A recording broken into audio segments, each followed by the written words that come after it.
exactly just as you put. Oh wait, it ain't started yet. I was thinking, screw it, I'm gonna start early because I'm ready. Surprisingly, somewhat on time. I'm actually ahead of schedule. Let's go. Friday night. We're painting. Actually, we're not even painting yet. We're building. Because, I'm gonna start the last Intercessor. So let's get some sprues, clippers, X-Acto knife, and, if we're lucky, an actual chainsaw. I feel like I kind of want to. Let's just chainsaw this whole thing. Call it a day. I think my guy's a curse. I'm questioning whoever had these angels last. Fair. I understand how you'd end up at that position. What's up with these bases? Why do I have, like, extra bases? Oh, the guy must have the...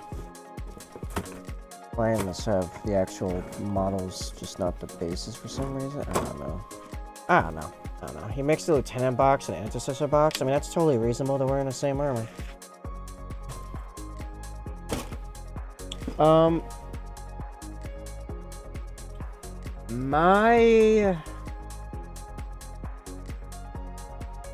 Actually, both my finished lieutenants have intercessor pieces used on them. The Raven Guard upgrade sprue rifle hand is on the Phobos, and a intercessor hole in the pistol with the loop-D rifle is on standard one. Let's see, it's 2 lieutenants. Dude, you don't even want to know how many lieutenants I have. They make so many lieutenants, you're gonna end up with, like, a disturbing number of lieutenants. Let's see, I have 2 there. I have a 3rd Primaris lieutenant needs to be painted. I have 3 of the shield lieutenants. Like, I can make a Blade Guard veteran squad out of just Blade Guard lieutenants. The only Primaris lieutenant I don't have is the Reaver one, but man, I could make a Reaver one if I wanted to. I got bits that could do it. Especially, well, actually, yeah, I'm sure I could figure it out. So anyway, we have one last intercessor. Let's go. As an intercessor has the auto bolt rifle, that might be a lieutenant. There's a Dark Imperium box lieutenant that has an auto bolt rifle. I have that. It's from the Dark Imperium box set.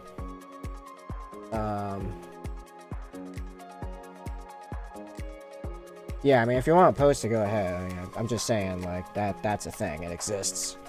Okay, so I need to change the camera here. Because we're not painting yet, even though I angled it for painting. We're actually modeling. Starts, so we're going to back it up to the... Move this around so you can see there.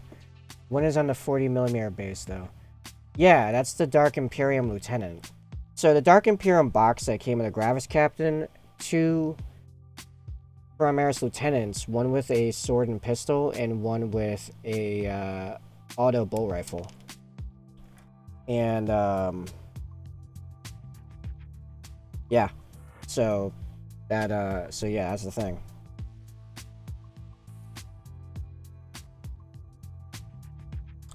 Yeah, I needed these put together so I could sort them, and now I can't get them apart. No, I want them apart now.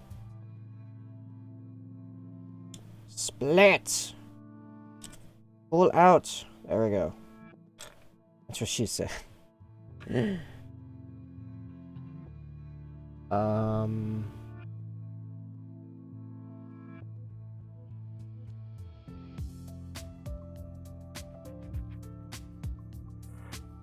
Yeah, that's, hold on.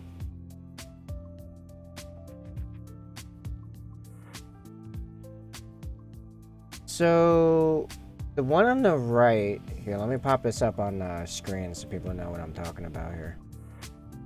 Even though the ad's gonna be, oh, the ad is going. Alright, well, we'll wait on that then. Let's just prep this.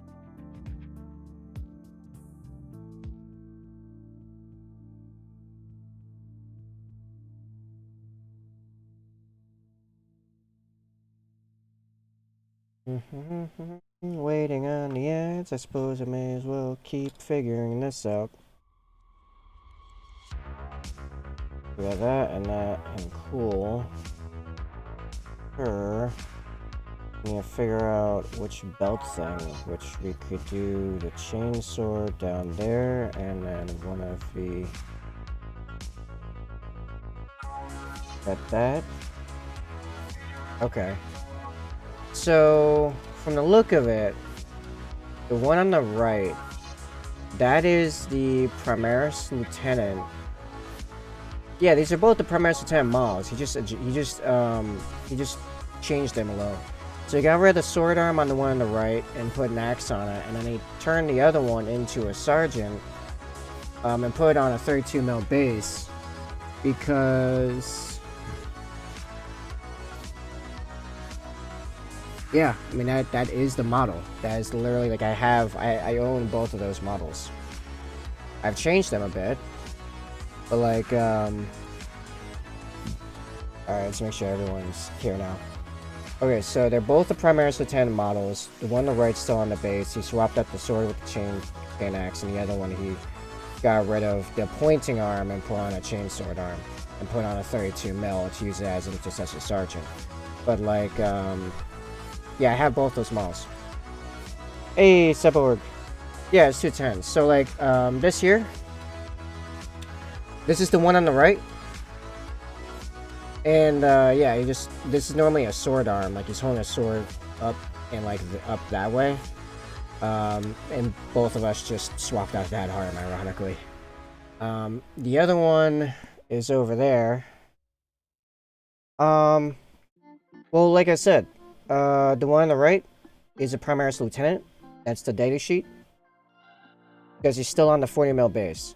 The other one is set up to be an Intercessor Sergeant. He has the auto bow rifle and a chainsword, and he's on a 32mm base. They all wear the same armor. They're just different guys. So where is the... I need the right arm... This here. Right arm, no hand. I'll figure out the poses in a minute. But...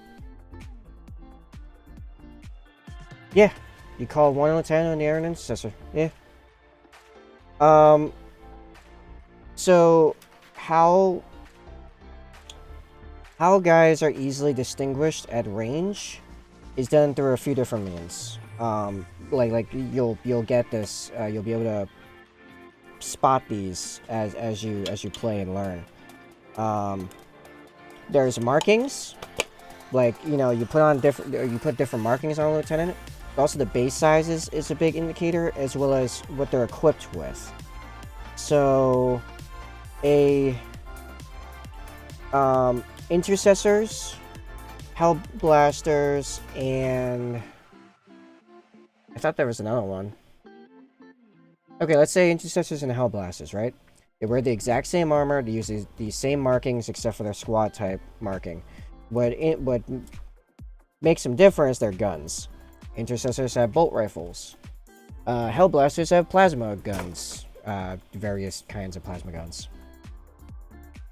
I have a few HQs and elites then, and I go by looks. Like how that one was holding the pistol the same as the round picture. Sure? I'm just telling you what they are in the rules, okay?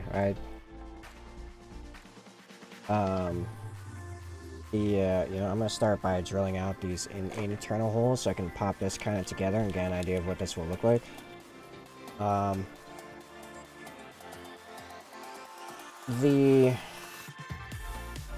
Yeah, this is kind of where it comes to, like, learning how to paint better and using transfers so you can more easily distinguish, even amongst your own guys, which ones are which. So, like, this lieutenant is quite obvious as a lieutenant, if nothing else, because of that transfer right there. That's the lieutenant transfer. Though most people will be able to pick him out regardless because of just he's well detailed. The Iron Halo is a bit of a oddball because they don't actually have Iron Halos. It's just this he got as part of a Crusade game. but also his loadout. Like, there isn't there. Can you have a? Oh, you can't have a Primaris captain with just a rifle. Okay, so he could look. He could be a captain in theory. Yeah, actually, I probably could run this guy as a Primaris captain if I wanted to. But, I don't know. Everyone at my local store knows he's the lieutenant because the captain is very clearly,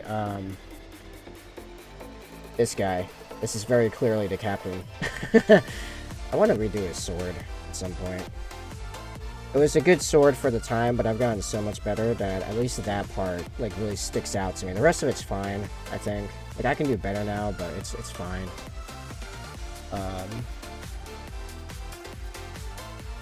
Yeah. Hey, actually, here we go. Yeah. Same armor. Same stats on the model. The difference is the squad markings and the guns.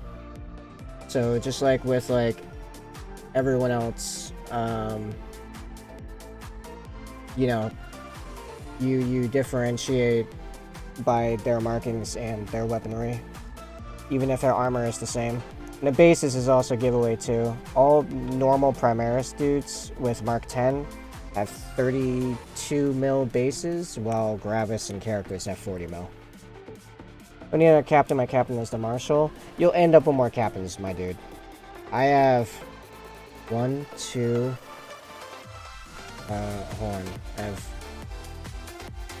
1, 2, 3, 4, 5. I've at least 5 captains. I might have 6 or 7. A Dreadnought is considered a vehicle. Yeah, they take vehicle markings. So like the red circle with the number, for example, or a yellow circle, you know, depending on company. The circle color denotes the company, and the number is like which one in the lineup of that company's armory. So like Rhino 2, Dreadnought 3. Even though in the lore they never actually use that, they actually like know the Dreadnought's name. Like everyone knows the Dreadnought's name because they're an ancient, glorified veteran. It's too small for any of this. But yeah, just through getting like big box sets, which is definitely a good way of growing your collection, you will end up with a bunch of captains, a bunch of lieutenants, like all kinds of nonsense.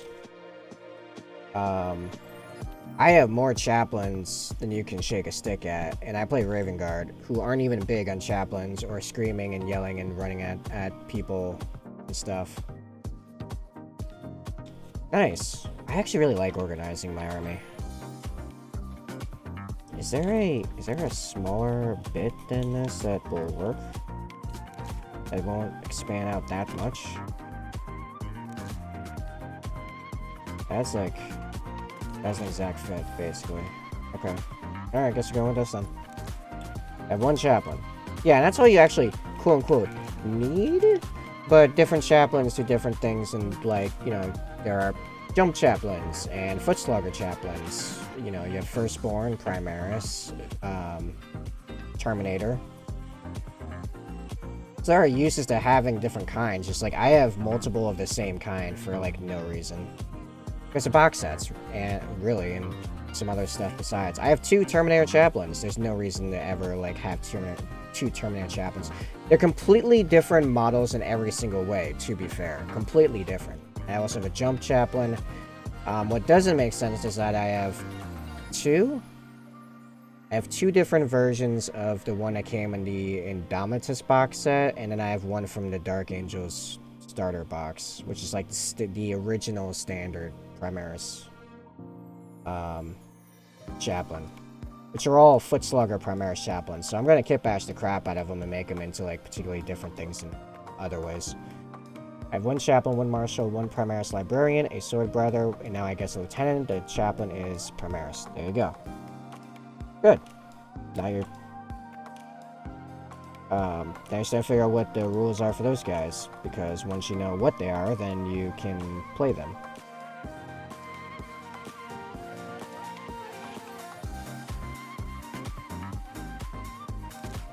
Oh, I also have 2 Judiciaries. Yeah. Because due to the trading around the time not Dark Imperium, Indomitus came out, I ended up with, I traded out the Assault, all the Necrons of a box and the Assault Intercessors.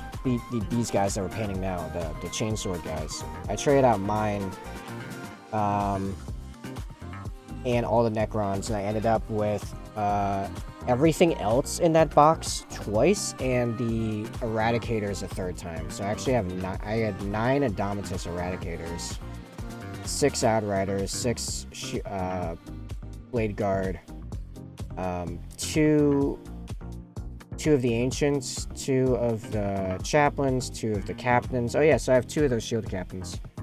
I panned 1, the other one's like just in a box somewhere. Actually, no, it should be in that box right there. I know where it is. 2, and thanks to the trial, or not the trial, but like the beta version of the Imperium magazine, I have 3 of those Shield Lieutenants. So actually, I could have, if I give up any of, like, if I just don't have a Shield Lieutenant, I can have 9 Blade Guard. Because I can make 3 sergeants that are just the lieutenants. It's just kind of funny.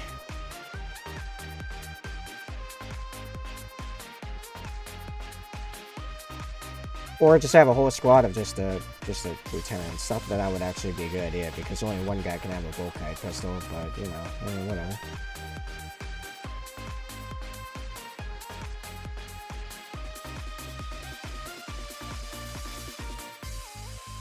Here's my problem. I have all of these Foot Slogger Chaplains, and I could give a crap about Foot Slogger Chaplains. It's like Raven Guard. If I'm using a Chaplain, it's because I want a melee push to hit really hard. And all my melee flies or teleports. All my good melee, anyway. Oh, I do have an idea for the Lieutenant and Marshal. Okay. Good. Any other, like, giblets I need to take care of here? Oh. Make sure this is taken off. And the foot. And the foot. The reeling is a 1 for shooting and the other for wound rolls. Yeah, that's how the captains and lieutenants work. Next to my eliminators. Yes.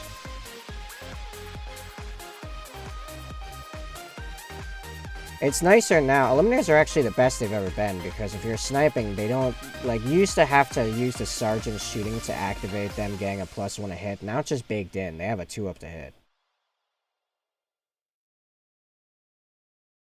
Yeah, Marsoneer. Yeah.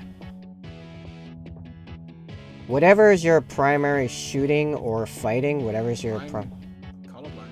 What paint? I'm not using any paint yet, so good cheat. Yeah. IAP long range anti-tank rounds. Oh, you're doing the last fusils? There you go. Yeah, that's a good use of them, because they're cheap and you can easily buff them to absurd levels. Because yeah, aren't they still? They should still be like hang on 2s, even with the last fusils. Just don't move them if you don't need to. Unless they take a -1 to hit. But sup, Sophiana? We're talking eliminators? Yeah, Soren's got a game tomorrow, so he's organizing his stuff and creating a battle plan. Mixed with reeling 1s, which is the only thing you can fail with shooting. Yeah. Very hard not shoot. Yes. The only thing that's kind of annoying for me as Raven Guard is that, ironically, like, they removed all of the Raven Guard, like, big buffs for eliminators. Like, at the end of 8th edition, Raven Guard eliminators were bonkers. Because you could... So you give them the +1 to hit from the Sergeant, or you could not use that because Surgical Strikes gave them a +1 to hit anyway. Then what you do is...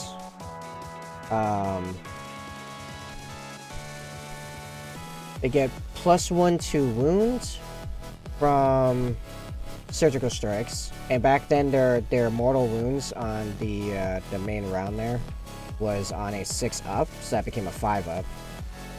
There's another where you'd given them another +1 a wound. I'm forgetting what it was. It might have been a sergeant activation, actually, to be honest. I might have done +1 a hit, +1 to wound, like both. I'd have to check my old codex. Then, if the target was close, you get another +1 a wound from Chaplain's Recitation of Focus, I think it's called. Like using 2 las fuses and 1 set of bull snipers. That's a pretty good combo. 2 las fuses and the bull carbine. I meant 3. Oh, 3 units. Gotcha. Wow, that's a lot of. Hey, if it works for you, I would. Hello, Hextread. It's been some time. In fact, I'm gonna be totally honest. I don't even remember when that was. I just know, like, this isn't your first time talking, so we must have talked. I vaguely remember Hex being a name I've said relatively recently. I apologize. My memory for name is also garbage. My memory for faces is so much better. I don't see any faces. But, welcome back. It's Friday night. And I have cause to celebrate. This is the last White Scars Assault Intercessor. I'm so excited. Yay.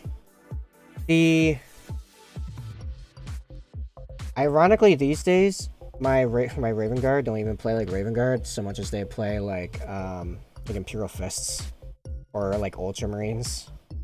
Because it's just a bunch of like giant vehicles and big guns that I use Raven Guard shenanigans to get into position.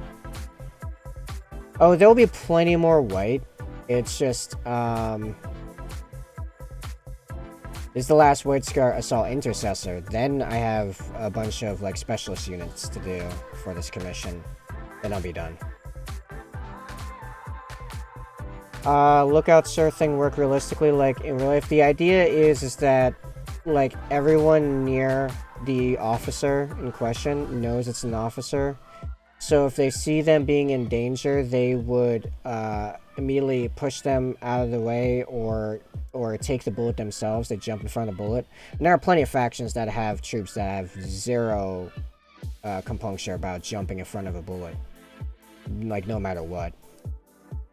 So basically, everyone else just figures not even worth trying to shoot at them. Unless it's a sniper. Play my word bearers like Night Lords. I mean, that's fair. Sometimes it seems like I'm playing my Raven Guard like Night Lords, or at least I make them look like Night Lords. Like, have you seen my tank lately? My Sikaran Venator. If something is 8 foot tall and surrounded by 6 to 7 foot tall Marines shot by sniper at the height advantage. Well, I mean, yeah, they're 6 to 7 feet tall, but you could always just put your hand up or do a little hop. Remember, these are Space Marines. They're super strong, so they have ups. They definitely have ups. I mean, if they have to show the Marines first, it'll be like they can't see the 8 foot tall dude. Oh, okay. I don't know. I'm pretty sure they could see my shield captain because you got a big old bunker iron halo going on there, just spiking up. But besides the point. Because he also, that literally gives him a force shield, so, you know, eat it.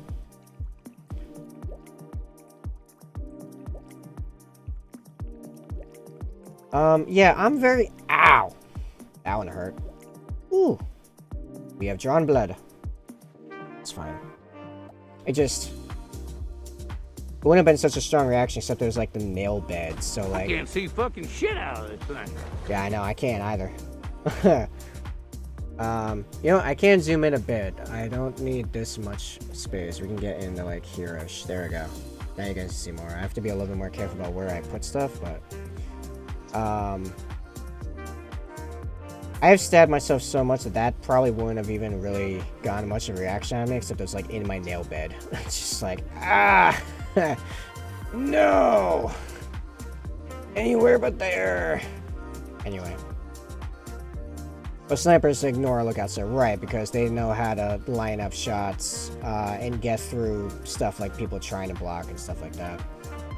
Do snipers even look through?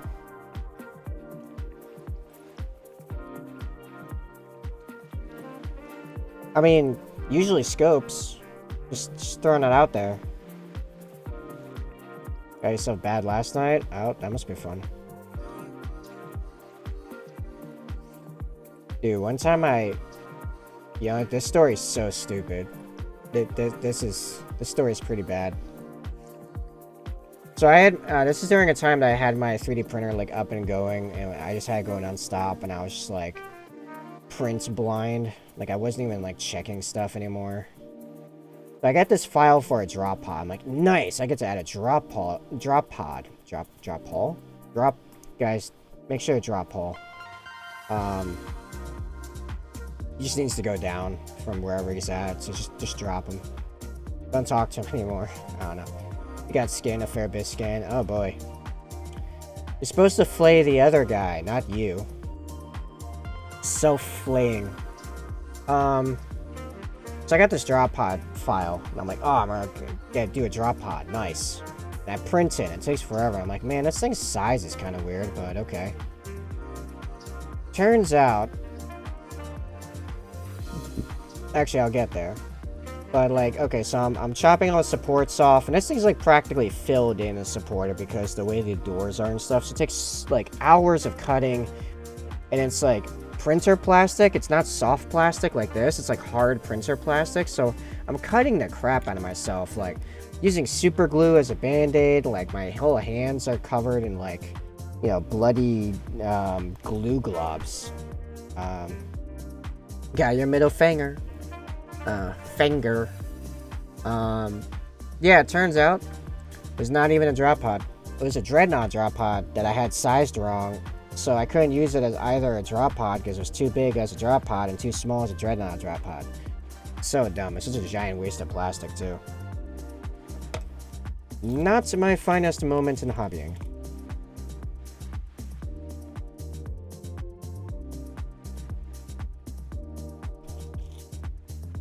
No, I can't start getting tired. I was so tired for the last stream. I can't be super tired for this stream. No. So yeah, it's ironic and kind of disappointing to me that Eliminators are the best they've ever been, and I have 2 squads of them, and I do like them, but I can't really give them a, like, I can't reason why I'd use them right now, because characters, by and large, aren't usually the crux of armies anymore. They used to be when you had massive amounts of overlapping benefits. He did do pretty good with that. Did a good job there. When I can use the same number of points for, let's see, 6 Eliminators, like nearly 200 points. Nearly 200 points, that's a contemptor right there. Or nearly enough points for my 2 5-mans of Intercessors that do a lot of work towards getting victory points. And it's not like I have a hard time getting victory points even from stuff like killing characters. I usually take killing characters as some kind of secondary, and I never have a problem really getting a lot of points out of it, because right now my list's main thing is just killing, like shooting the crap out of so much stuff that the characters end up just by themselves because all the stuff around them's dead. At least that's how the tournament went. Water. Water. Water. Water. You know, I did just hydrate, but I will hydrate more. And I will be doing it using my, warning, this is a coffee mug, not a brush rinse cup mug that you can get on my merch store.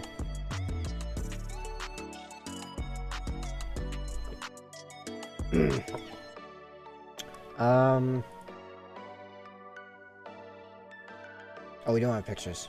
I'm glad you like how the bull carbine turned out. I do like using the bull Carbine if I were to run Eliminators.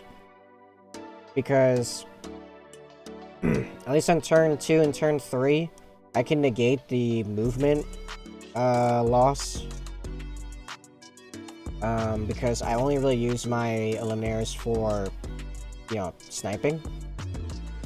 I have better anti-tank stuff. I don't see the need to use them for last fusils. When I have Eradicators, I have Hellblasters, I have the Scar and Vander, I have my Storm Raven, I have a Land Speeder of all kinds. Because it's magnetized, like fully magnetized and ready to go. Oh, yeah. No, I get what you mean. Like, I'm just continuing my talk about why I don't use Eliminators. Good. You should impress yourself. You should be consistently aiming at impressing yourself. I'm starting to refine that with painting this Terminator Librarian on my off time. Because it's not this rote formulaic nonsense. Like with these white scars. This drill bit sucks so much. I have to do all like the actual progress with an X-Acto knife and then go in and like just widen the hole. Okay, I think I broke through to the other side. I break through this side. Yes, there we go. Okay, cool. Now I use the drill bit to make them all actually round. Because this bit sucks. Pretty hard.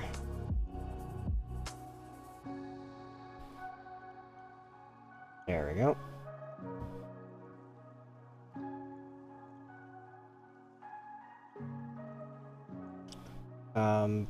But yeah, so I can move, shoot, move in turn 2 and turn 3 because I'm Raven Guard, and the +1 to hit against characters in a tactical doctrine means that I'm still hitting on 2-ups. Level ABT thought I was going for uncleaned carbine when I'm not. That's their colors. It's like an unpainted weapon. Oh jeez. Well, for that grade, did ya? Fair.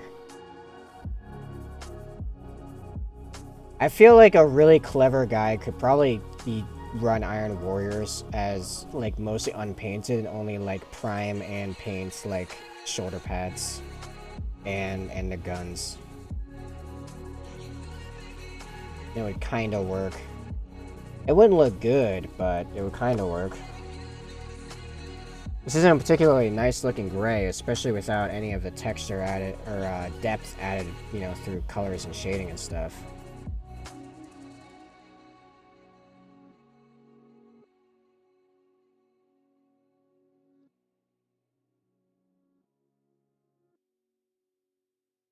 So, as for the next thing we're painting after this, the poll is up in the Discord. For the next unit. Which currently it's in a tight tie. Like it's a tight race between the Blade Guard vets and the Bike Chaplain. Yeah, they're both still tied. No votes for the Outriders or the Ancient. But, you know, they're there, if that's the thing you like. Yeah, go join the Discord and vote on it. You can follow the link tree in the chat or command Discord. I'll put command Discord in right now, actually. If you wish to vote on the next model, I'll be painting after, or next unit, I'll be painting. Well, it could be a model, could be a unit. Next data sheet that I'm painting for White Scars after these Assault Intercessors are finally done. Holy crap, painting 18 of them. It's a lot. Alright. This arm is done, finally.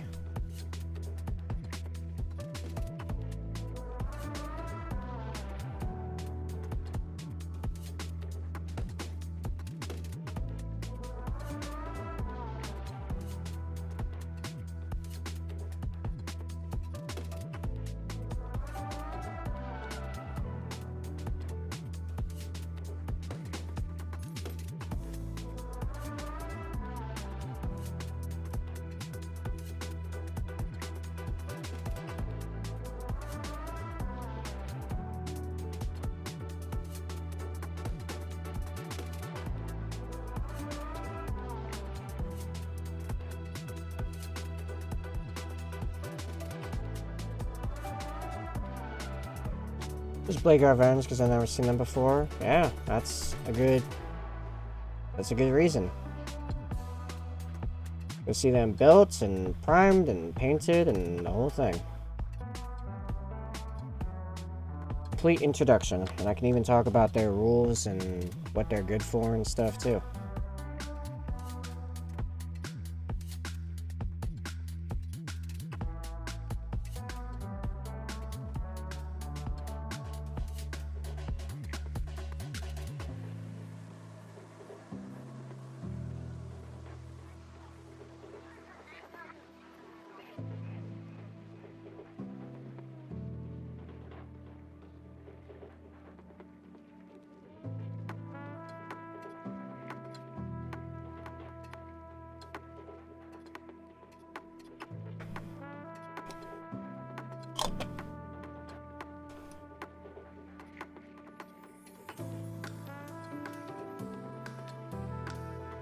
Ugh. I'm mostly looking at support anymore for models. Yeah. If you want more killing like large swaths of infantry or heavy infantry in particular, Hellblasters with assault. Assault, plasma, and incinerators are pretty good. Full squad 10 is 30 shots at strength 6, neg 4. 1 damage, or if you overcharge them, strength 7, neg 4, 2 damage per, which is a lot of damage output against anything, really. You have Eradicators, which pop vehicles hilariously easily. Yeah.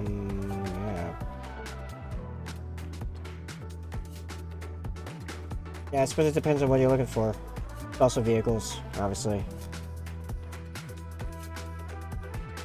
A couple of the Gladiator variants are fairly good.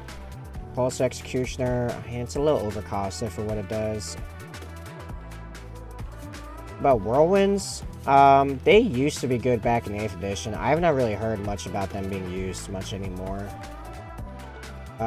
They're, in theory, fairly good if you use them in tandem with Land Speeders, because Land Speeders can scout for them and call out targets, so they get bonuses. Alright, jeez, I finished the town map. Have you been working on that this entire time, dude? Like, since the last stream? Like 30 minutes to export, because I set this quality super high so now I can zoom in super close. Oh, wow. 30 minutes to export. Jeez. Is that just an image file, or are you like 3D printing this thing? I ran errands for about 2 hours. Oh, fair enough. Not gonna lie, I was so tired that all I did between streams was just watch YouTube. It's all I could do. There was a bunch of stuff I could have done that was productive, but nah, man, I could not be asked. They kind of go above and beyond for detail on the map, at least within the walls. Oh, fair enough. Sometimes you gotta Skyrim it. Just put like unreasonable amounts of detail in places people would never actually go.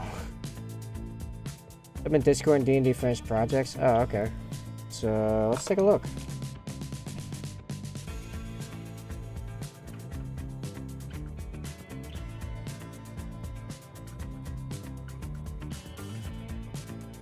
I hate how nitpicky OBS is about Oh, there we go. Okay. By the way, Blade Guard have edged out the Chaplain on Bike for the time being. With 4 votes to 3. Nothing on the others. Oh, wow. Wow. Dude, that's legit. Dude, that's so... So, do you know how much mayhem my like really old party would do in this? Like, we have so much like urban warfare experience at this point. Yeah, no, I know. It just I have to switch the windows to the other thing, and just it becomes a pain in the rear. Hold on. I gotta do a bunch of OBS stuff to get it on the big one.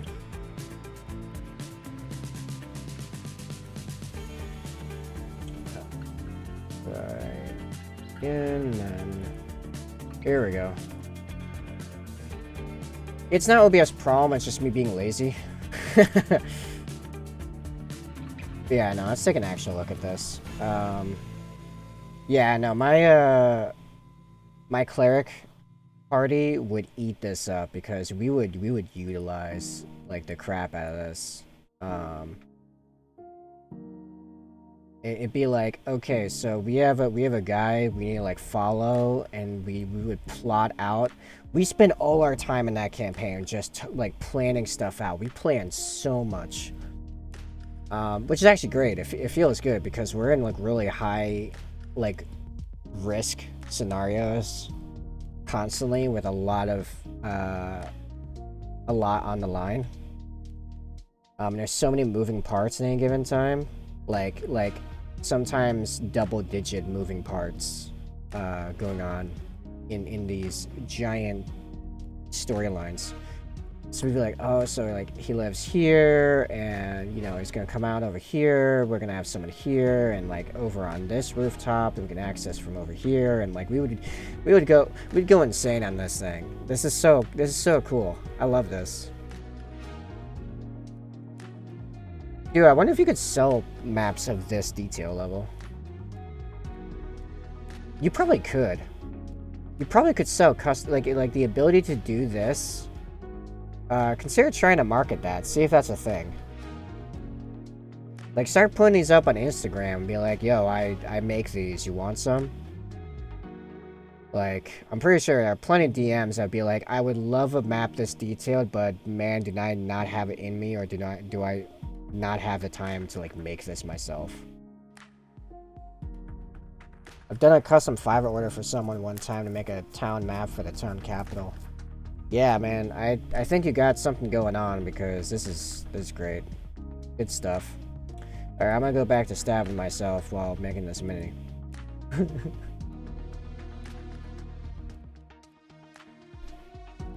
Close out all the extra stuff.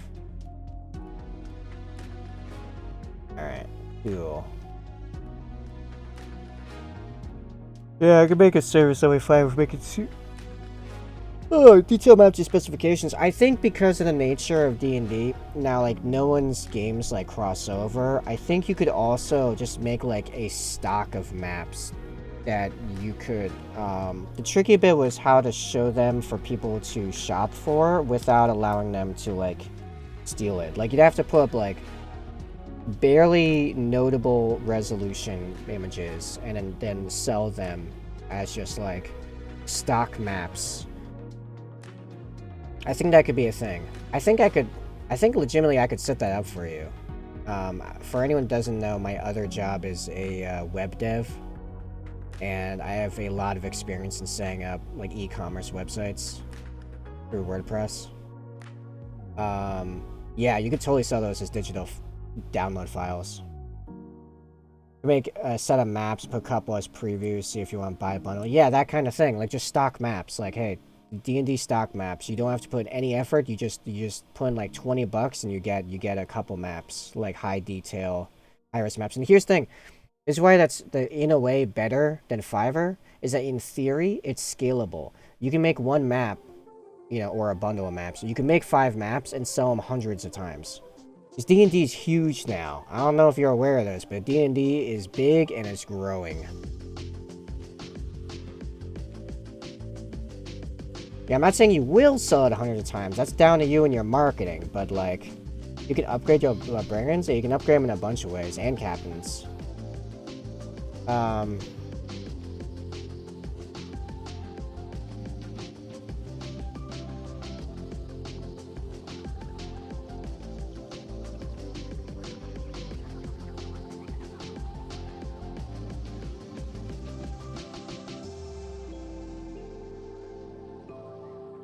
But, yeah, ironically, one of my big website contracts is wrapping up. Like we had the big launch last week. I've got a couple follow-up things to do over the next coming week and a meeting next week. But after that, that's basically done. So I'll be focusing on just this. So like in theory, my website slot for jobs will be open again. So if you got a little bit of money to toss at it, or want to talk about a payment plan kind of thing, which I am open to, like that would not be a big project for me. So just, yeah.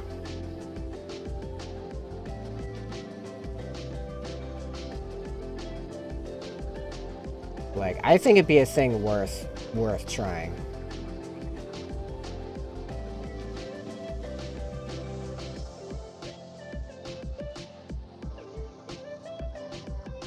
Because, yeah, customs are great, but you run into, like, the problem I run into with, like, painting minis, where it's like, you'll do the work once, you get paid once. Really, you especially niche things like hobby-related stuff, you gotta scale. Which is why I'm doing the streaming and the merchandise and, like, all that stuff, because that's scalable in different ways. Alright, I think these are all, model prepped, so I can put all the tools away. I haven't designed the base yet, which is fair. So you know what? Let's try popping this together. Getting a dry fit. Shove that in there. One factor not a lot of people realize is that Magic the Gathering dropped in popularity hard at the same time D&D rose in popularity. Talked with a couple of card set owners, and they are all having more and more people coming in to sell their Magic the Gathering cards. A lot of them buying D&D books on the spot with store cred. Like COVID happened when half the Magic the Gathering players transitioned to D&D. Well, yeah, and I think there's a few different reasons to that. Is because you can even with people you would normally play in person, you can totally play remotely D&D, like completely. Like you do not actually have to be in that same room at all. Magic, you can do that too, but it's a bit harder. It's a fair bit harder. I mean, you can have entire campaigns that never use a battle map or minis or tokens or anything. It can be 100% theater of the mind. And it can be a good, like, I don't know why I'm putting the head there. Head doesn't matter. It's not the point. The point is the arms. Yeah, I'm going to snipe. I'm going to snip these off. I never use them if I don't have to. And it's going to be a... I don't know what this friggin' pose is going to look like. This is kind of weird. We'll figure it out. The main group just transitioned about half a year ago to online games because people moved around the country for college and work stuff. Yeah, right. That's kind of why after my initial group, which was in person, which was kind of a terrible group, I know now. I never really went back to in-person games because I was like, I can play this online. I don't have to try to get rides anywhere because I've always kind of had a hard time having a car for different reasons. Yeah, that looks good. That's fine. And he just has a sword in his belt for whatever reason. Whatever. All right, good stuff. Pop these on corks.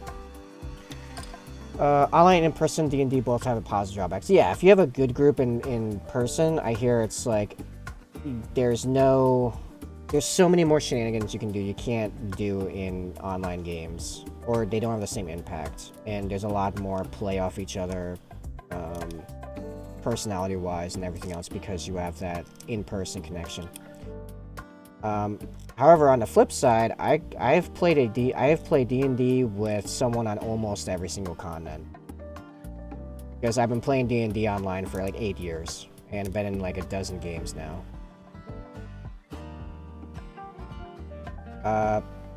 One of my recent games that I was in for a few months had people from 3 different continents in it. Like, at the same time. It makes a difference in person that there's more camaraderie between the players, and I can be a lot more theatrical in my DMing, definitely. Yeah, because especially like, I find horror stuff, it's way easier to get someone, like, really going nuts, you know, in like feeling the horror of it in in-person setting as opposed to online where you can have a million things distracting you, you know? Like, you have to try a lot harder in an online game.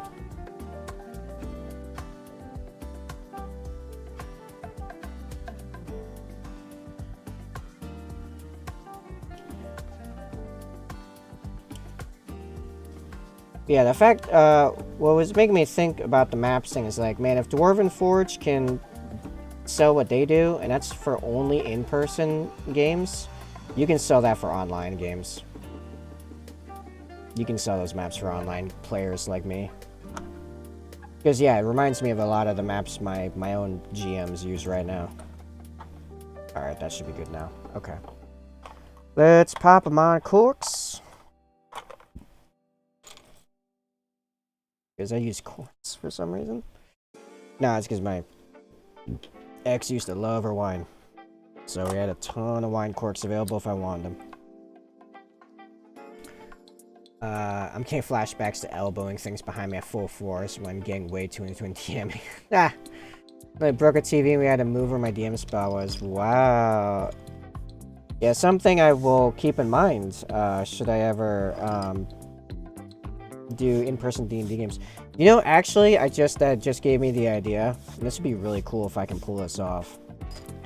So, everyone I live with right now is looking at moving. My parents are trying to move down to South Carolina. My sisters are trying to move to North Carolina. They're all trying to move by the end of the year. So, it's yet to be seen if they'll be successful.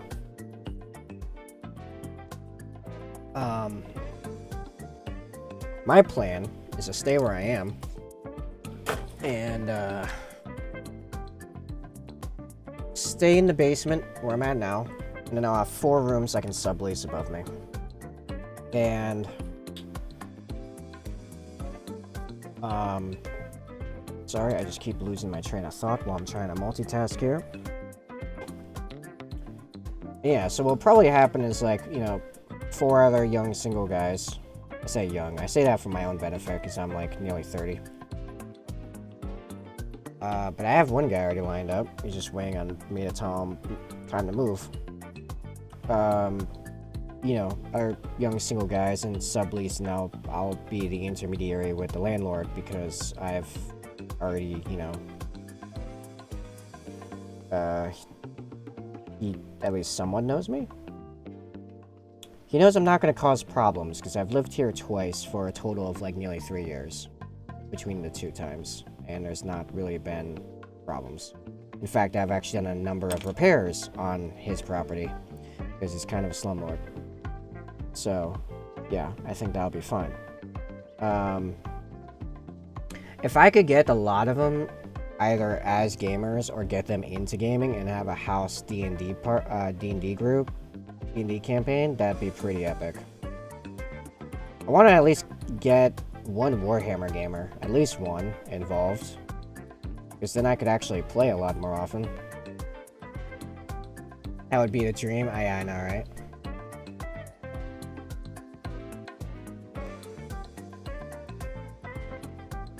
I mean, like, here's the thing. Also, big benefit, or a positive as far as saying why I should be fine watching over all these young dudes. I work completely from home. I don't even have a car. So, like, it's not like stuff's gonna happen without me noticing. I don't go out that much. Even when I had a car, I didn't go out super often. It'd be like once a week. Transporter, no. What rules are you using, Sorian, again? Are you using, like, Black Templar? I think you're using Black Templars, right?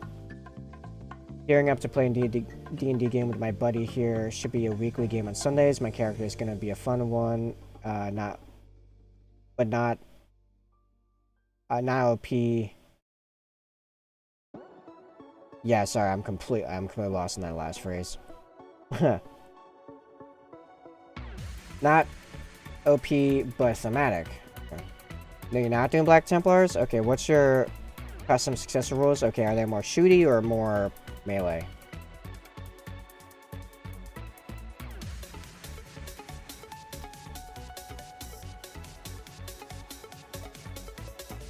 Well, yeah, I know what they are. I've owned that book since it came out. Trust me, I've read them. I know all the successor rules. Short range? Yeah, you have an impulsor? Yes. Yeah, use the impulsor. if you got a bunch of rules for short range shooting, then yeah, pop some guys in a high rate of fire, like your attack marines or something. Drive them up to a drive the impulsor up to an objective, pop all the guys out, shoot like crazy, and then yeah, then you're right up where they need to be and they can shoot. Shooty, not short. Well, still same thing. Same result. It's fine. Level 5. I'm level 5 start. I'm a level 3 sorcerer start and a level 2 monk. My character looks and screams sorcerer, but no monk. Oh yeah, you told me about this guy. Yeah.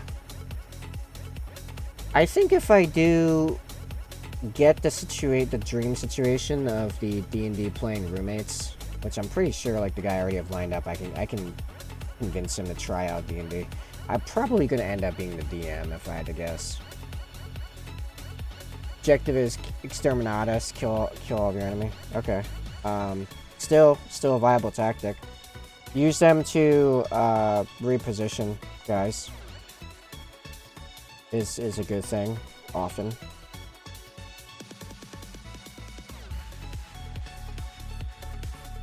Or block guys. You can just have guys that need to move up closer to do whatever it is they gotta do, and just have them walking up behind the, like, hidden behind the tank. I've done that.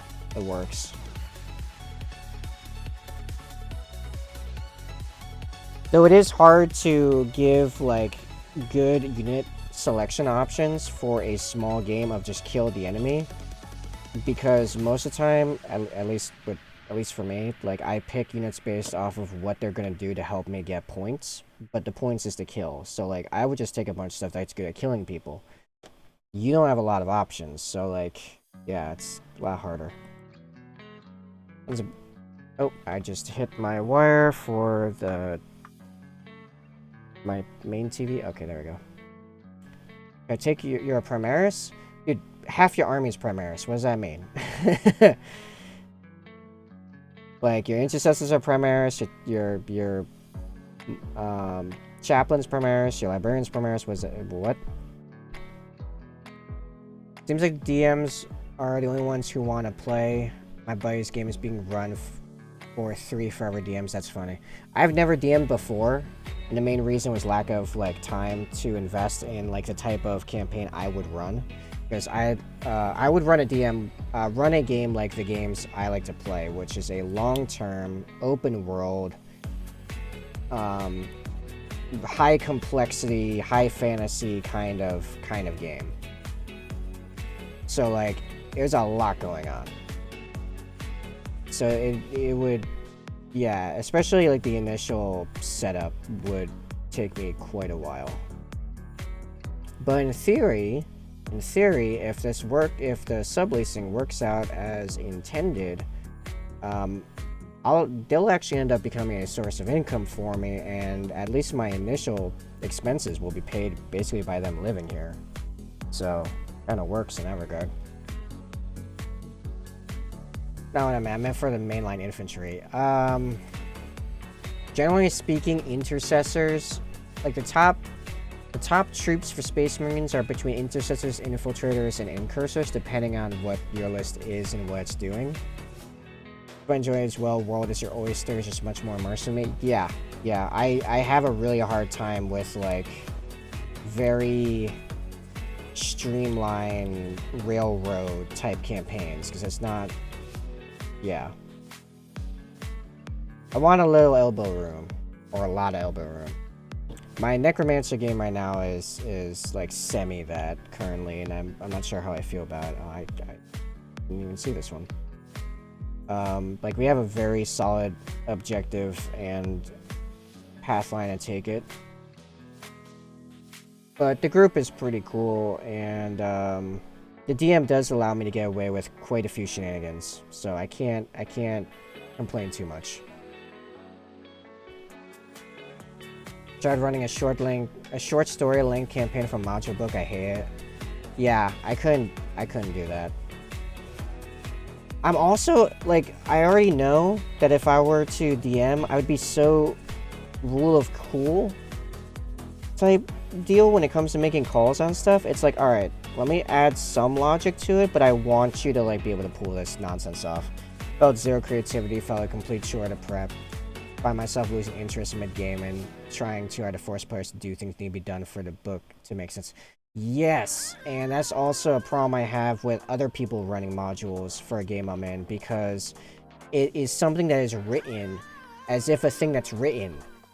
I've been studying literature, particularly fictional literature, my entire life.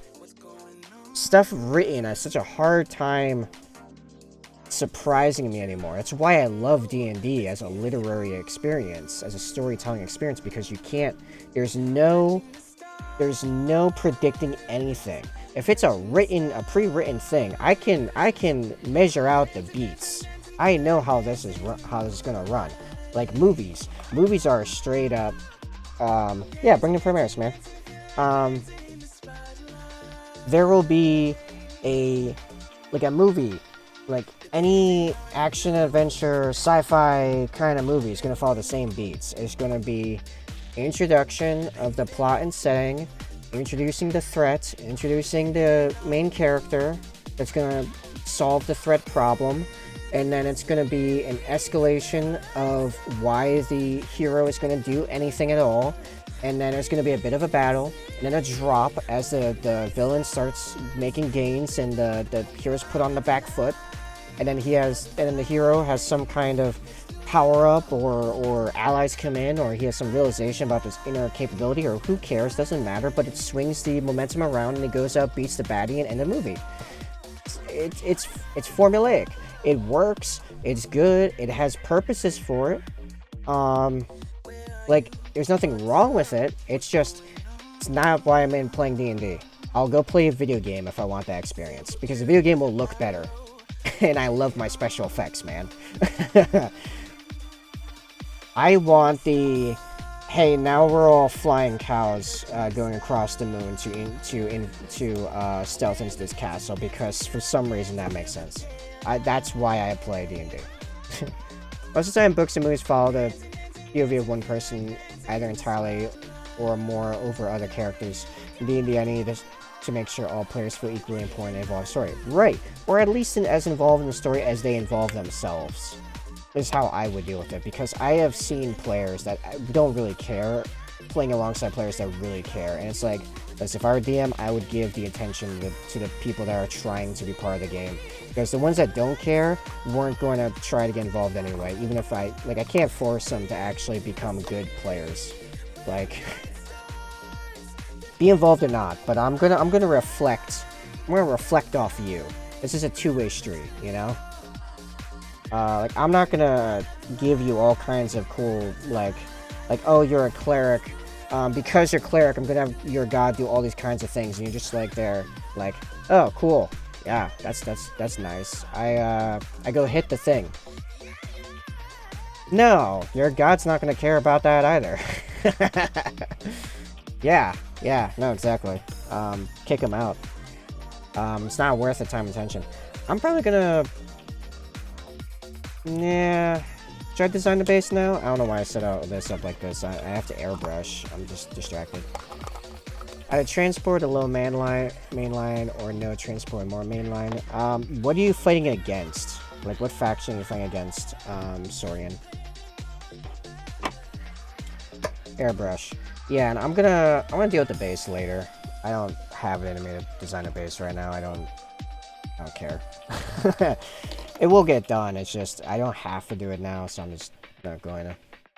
I normally would, but it's a whole different prime color, so moving on. D&D takes effort, you gotta put the effort in or not play. It's rude to the DM and to put in all this intense amount of effort and work prepping for the game for you, and you won't even put in, like, smidgen of effort required for everyone to enjoy themselves. Because then the players who are doing well start to believe that they are the problem taking over the game because too much when they aren't. Yes, I have had that literally happen to me. Oh, the ad started. Alright, I will come back to that. And I wait. I'm looking for light primer. Alright, definitely put this into a bit.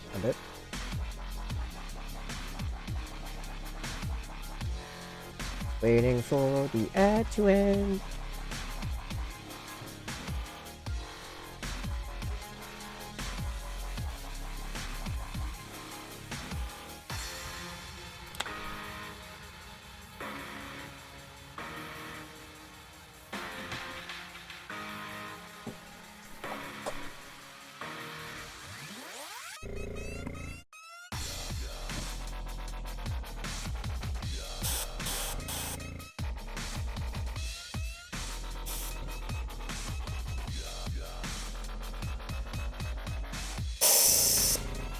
Oh, that's pretty loud for you guys.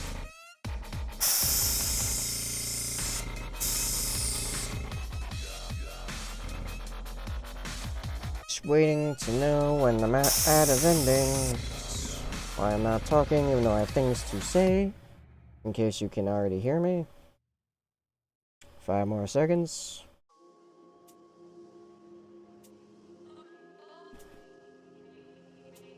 Okay. So, that happened major in a short story campaign I did. 5 players, 2 players put in a lot of effort and cared heavily for the game. 1 was fine play, but not insane. Another 2 just made it awkward and painful for everyone to play regularly. Yeah, you can go no transport story. I mean, yeah, fair enough. I mean, yeah, after looking at your options, yeah, I don't think it will matter massively either way. So it's kind of like, you know, if you wanna. Yeah, I have literally had the experience where I'm one of the people that's like, because if I'm gonna play D&D, I'm gonna be playing. I'm writing stories. This is a character with background that I've invested time into. I've developed lore. I have, like, if I were to apply for your campaign right now with my wizard, for example, my necromancer, you'd be getting a literally 10-page Google Doc of a prose, like, short story style written, like, backstory. Like, it's literally a short story novel, or novella, if you will, a 10-page novella of his backstory. And I have like his logic all figured out for like how he does the necromancy, but like in his eyes ethically, and how he deals with spirits, and all this stuff. Like I'm here to write stories. So I've had that where I go into campaigns and there's some people that don't really care, and then I'm like, something happens in the campaign. Like DM says X happens, and then it's like, okay, Viso, you know, my necromancer, what do you do? And it's like, I take action. Or like sometimes I'm not even prompted. Just like, okay, I know that in theory I have the ability to take action right now. I'm gonna do something, snap decision. Or I'm gonna talk to the other players about it, like, hey, this is happening. What are we gonna do about it? Because I feel like, or my character feels like something should be done about this. Or sometimes I say, my character doesn't care about this. And if you wanna know why, I can tell you why. It's, you know, it's just not something he really cares about. This is going on very smoothly. I'm not sure what I'm doing different, but this is working. I think it's because I've stopped, like, nitpicking the consistency inside the airbrush or what have you. But yeah, sometimes it feels like I'm taking over the campaign, or I'm, you know, projecting too much main character energy, if you will. And then it's like, no, the other players just aren't doing anything. Like they're not stepping up. They're not saying something. It's not like I talk over them when they start talking. They're just not talking. So what am I going to do with that? About that? Like, play less? That doesn't seem like a good option for anyone.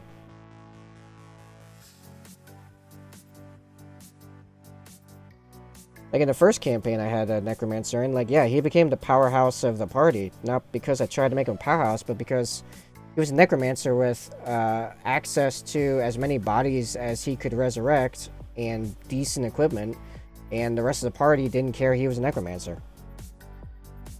So yeah, of course I became really powerful and started, like, being the main power projection, and then it became a lot more of a you know, a lot more of a discussion about, you know, what is the party going to do, and my necromancer is very willful, so the couple people that occasionally did, you know, there were real conversations, which I think is a good part of the gameplay, of the roleplay.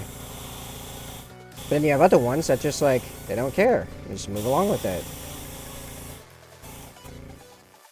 Max out at 996. I'd say that's pretty good.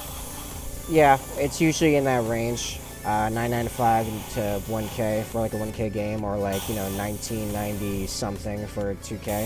It's about normal.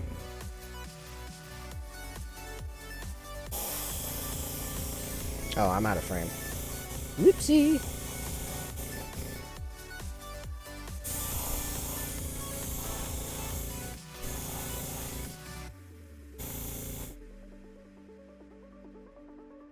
Yeah, actually, I have some friends in real life that, in person, that have asked me to potentially join their games for a long time, but they did, but, and I talked with the DM a while back, in particular, because he knows me the best out of all of them, and he was like, yeah, it'd be cool. Yes, I will hear your list, Sorian, definitely. I'm always open to talking about lists. Just also, like, really deep in this D&D convo. He was like, yeah, honestly, I don't know if I'd be able to, manage you. Like, you're, you know, these are all very casual players, and I usually run modules, and, like, I've seen you make write characters for other games and play them. Like, you would probably get bored, and, you know, yeah, which turns into a whole different campaign, and I'm not sure how the other players would deal with that, even though they keep asking you to play. I don't think they realize what that would look like, and I'm like, yeah.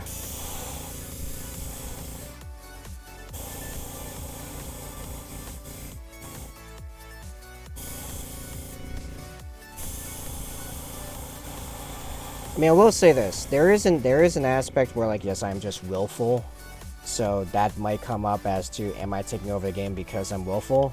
Maybe. But there's also definitely been times where it's like, I'm asking myself, am I doing this? Or are they just not getting involved? And more often than not, it's them not getting involved. I've never actually been told by a DM to ease it down a bit, actually. So actually, I think that is just me being self-conscious. 2 tac squads of 4. Okay, first off, you can't actually run them as 4-man, sorry. It's a minimum of 5. The chaplain, martial librarian, a 3-reaver squad, you also have a minimum of 5. It says this in the data cards, to be fair. Lemonary squad, my venerable Jedi, my predator, and ally. You can have 1 tac squad of 8. You also can't have that many. I feel like I need to run you through how to set up a list. So first off, you have to pick a detachment. So like a patrol or a battalion that dictates how many of what guys you can have. Like you have 4 HQs there. You can't. I think only in a brigade you can have 4 HQs, and you can't. I think only Imperial Guard can fit a brigade into a 1,000-point list. So you don't have enough models then. I mean, you could. Oh, there is a rule for understrength units. I just don't remember what it is because it like never comes up. I'd have to pull out my book for that. But attack squads. Yo, Gosu, just dropping an alert while I go airbrush headphones off Mo, and fair enough. I will be here also airbrushing because we are priming the last assault intercessor. But thank you for the lurk, and hopefully I'll talk to you later.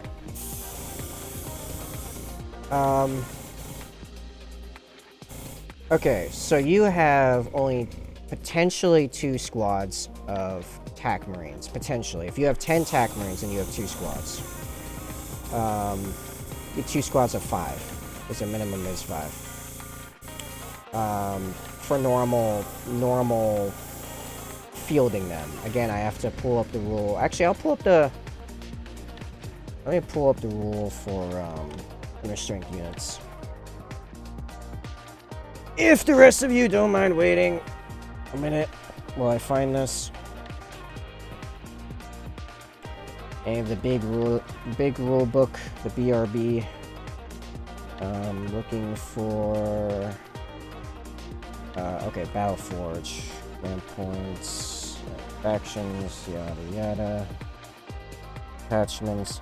I suppose if you're not, you said that you're not doing any of the strategy or anything, so you might not be doing Battleforge, which then, like, the detachment isn't the problem, actually. If you're not doing Battleforge, then that doesn't matter. If it's, like, open war or whatever, open play,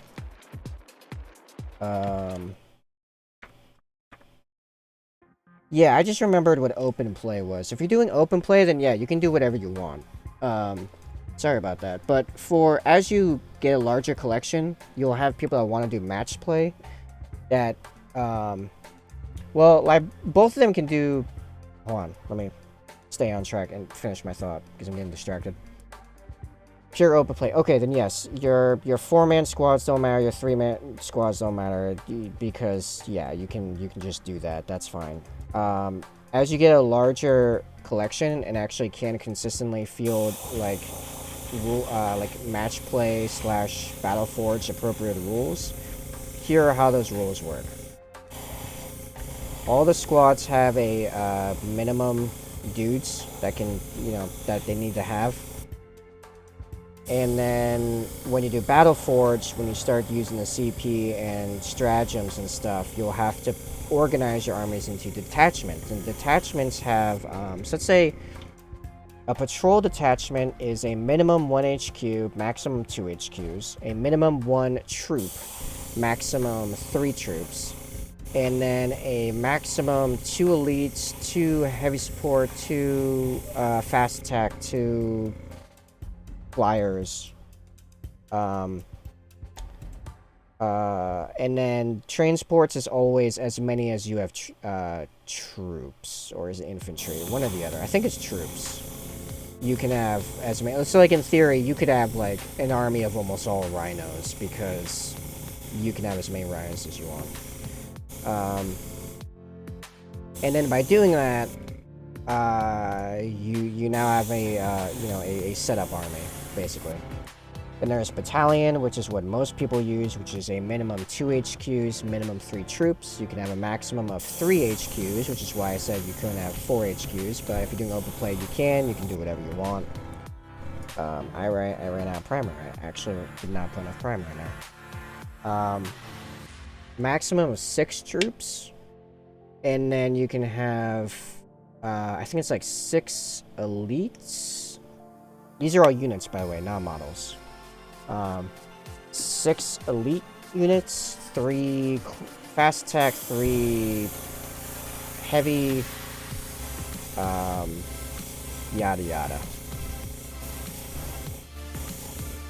As for librarians and chaplains, both of them are quite useful, depending on how you play them. Librarian can do mortal wounds with smite and psychic fortress to protect a bunch of dudes around them by giving them all an invuln save, so they can't, so enemies high AP can't affect them as much. And a chaplain does a lot of different kinds of buffs. Most of them melee oriented, but a couple are shooting. I don't think he has any psychers in his army, luckily. Well, that actually gives you a big benefit to have a librarian, because then there's no one to deny him. That's gameplay strategy if he's going to do the Terminator teleport everywhere. If he's going to do Terminators teleporting everywhere, then you might be better off doing what's called a castle, which is you have your actually, there's 2 ways of going about it. It depends on what your exact rules are of your custom successor chapter, whatever. Like, which like, I know you're a custom successor, but they have to be a successor of somebody. Who did you pick as your main, like, who are you a successor of? Like, did you pick Ultramarines? Did you pick Raven Guard? Did you pick Imperial Fists? Who's your main, or is it unknown? Which is a thing you can pick, just why would you? Because then you just don't get a bunch of extra rules. How to load the building in the battle zone and ultras. Okay, you pick ultramarines. Cool. So, I don't know a lot of their rules. I know that, now they have a thing where they can... Well, that's a CP, so actually... Yeah, it's been so long since I played without using CP, because once you start playing with them, you never want to play without them, really, because they give you so much stuff. Like, Raven Guard without CP, without stratagems, pretty rough. It's already kind of rough as it is. A lot of most armies' best stuff is in their stratagems. Then a quick rinse out, and we're switching to, so for painting reference, because I've been just talking with chat, so I'm not really, get involved with chat, by the way. If you're not in chat, and you are there and actively watching, get involved with chat. I want to hear from you. For painting purposes, I am priming these guys with Style Res White Primer for reference. And I'm about to base coat them with the Army Painter Matte White, which allows me to then use that same color with a brush to clean up after painting everything else. And it also makes an actual, like, opaque sharp white. The Style Res does not go opaque, but primers don't have to go on opaque. You really should be base coating them with an additional color after you prime to make sure everything sticks and stays, and then gives you a cleanup color. Also, I think this bottle is finally done. Been a long time, but yeah, I think this Intercessor is going to see the end of this matte white bottle. I have another one. So Water. I will hydrate. Water. Cheers. Cheers on the water. Water's necessary. Good call. Everyone better be hydrating. Oh yeah, I need to get the mixing bead out of there later. Alright, anyway. We'll see if that's enough weight. Cool. And I'll allow you to clean up easier. I did not do a good job of cleaning up the nub on the pouch. You know what? I'll make it work. I know how to make it work. It'll be fun. So, huddle the building in a battle zone and ultra. So, castle, actually you don't even need a building. In fact, you're best off doing it out in the open, where you just huddle up your shooting and, like, all your fighty guys around a ring of your characters that just buff the crap out of all the other dudes. I did a terrible job cleaning this guy up. There's a bunch of mold lines I missed, and man, I guess I was distracted. Well, a little late now. It'll be fine. You won't really be able to notice. They're all in parts that aren't super noticeable, or I can make it look normal later. It's fine. It's fine. Is this going full blast? Yeah, kinda. Sometimes hard to tell. Sometimes you can't tell. Sometimes it's hard. It does feel like there's a little bit of blockage, though. This could be going a little bit smoother. Or quicker, I should say.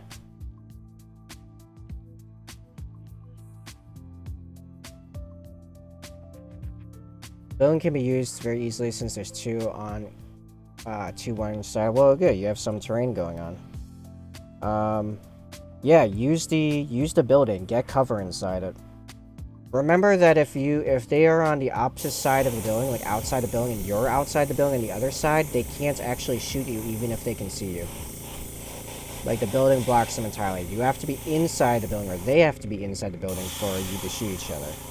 And then the person inside the building gets cover. So when you first deploy, don't put them in the building.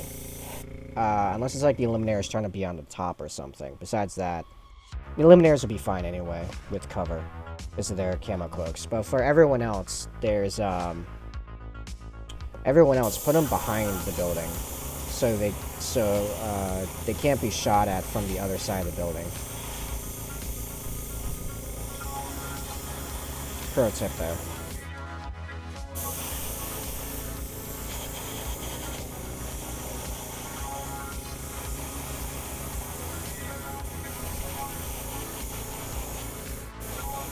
Yeah, I have to check and see what the Ultramarine chapter tactic even is. I don't remember.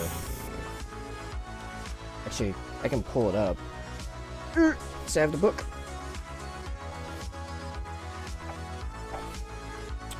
So, army rules, where are the chapter tactics? I never even look at this page. Okay. Add 1 to leadership characteristics of models with this tactic. Units with this tactic are eligible to shoot in a turn in which they fell back. If they do, then till the end of the turn, each time a model in that unit makes a range attack, subtract 1 from attack head roll. Okay, so cool. So you have an army-wide. Yeah, you have an army-wide. You can fall back and shoot at a -1, which is really good, actually. I have to use a bunch of CP to get that. Well, I get a few other benefits with that stratagem, but still. Buildings aren't in deployment zones, but close. Okay, yeah. Well, the snipers can deploy in the buildings anyway because they have forward deploy, which means that they can deploy in no man's land up to 9 inches away from the opponent's deployment zone or their other units.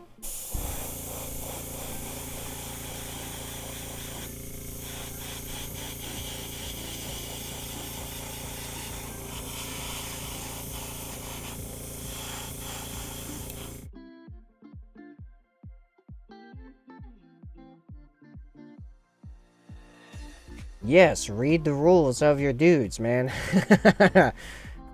Yeah. It's also why infiltrators and incursors are good. I have 10 infiltrators and another 10 on the way. Because, especially for Raven Guard, that's really good. I can deploy a bunch of my troops on objectives in no man's land and start the game with my dudes, like, way up there. Of course, as Raven Guard, like, it's even better because I can support those troops that can do it normally. As Raven Guard, I can move normal infantry up into no man's land with a few different methods to start the game in. Like, I can give infantry a pre-game move with a CP. So, like, I could have, say, Eradicators with heavy melto rifles. So they have a pretty decent range, but they get a lot better if they get into half range. So I can move them up. They're 5 inches or whatever into no man's land. Like deploy them right on the edge of my deployment zone. And then before the game, move them 5 inches into no man's land to get them closer into range to start the game at. Where's this on the dash sheet? So on the dash sheet, there's a, like, abilities thing with a couple phrases. Let me pull it up so I can see and reference it correctly. Okay, abilities in the bottom. There'll be ones that are just, phrases, like Angels of Death, and it'll say page options, like Angels of Death, Combat Squad, Teleport Strike, or in that case, it'll be, like, forward deploy or whatever it's called. I'm trying to find Eliminator specifically so I can show you exactly what to look for here. Abilities, Angels of Death, Concealed Positions. So you go to page 124, 125 in the Codex, and there's a whole page of rules that a whole bunch of the army has, and what those mean. So Concealed Positions. During deployment, when you set up this unit, if every model in this unit has this ability, then it can be set up anywhere on the battlefield that's more than 9 inches away from the enemy deployment zone or any enemy models. For eliminators, you see covering fire. No. It's just above. It's above the ones with words. You are looking at the codex, right? Or are you looking at the little handout that they give you in the boxes? The handout doesn't. I don't think the handout tells you everything. Like, you didn't get the big codex book. Yeah, no, the handouts don't give you all the actual real. Yes, you're looking at the codex. Okay, so yeah, it's right above covering fire where it says Angels of Death, Concealed Positions. This doesn't give you a whole paragraph of what those rules mean, because it's rules that a bunch of the units share. So they just made one entry and just made a reference to every unit that has that. Because literally every single... Yeah, every single unit in the Space Marine Codex has Angels of Death, which is like 3 different rules shoved into one. The Codex edges have been worn. I was trying to find the pages, I guess. I don't know. It is... Hold on. It is this specific codex. Like, it's this art on it, right? Looks like this. Hold on, let me... Yeah. I can't show you rules inside of it because GW doesn't like that, but I'm pretty certain I can show you this. It looks like this one, right? Because each edition's codex has different arts on it. So if it doesn't match this art, then you have the wrong edition codex. Yes. Okay, good. Yes, so yeah, it'll say Angels of Death, concealed positions, and that's the rule that allows them to forward deploy, is what everyone calls it, in, you know, what players actually call it. Because that's the, like, the universal for it.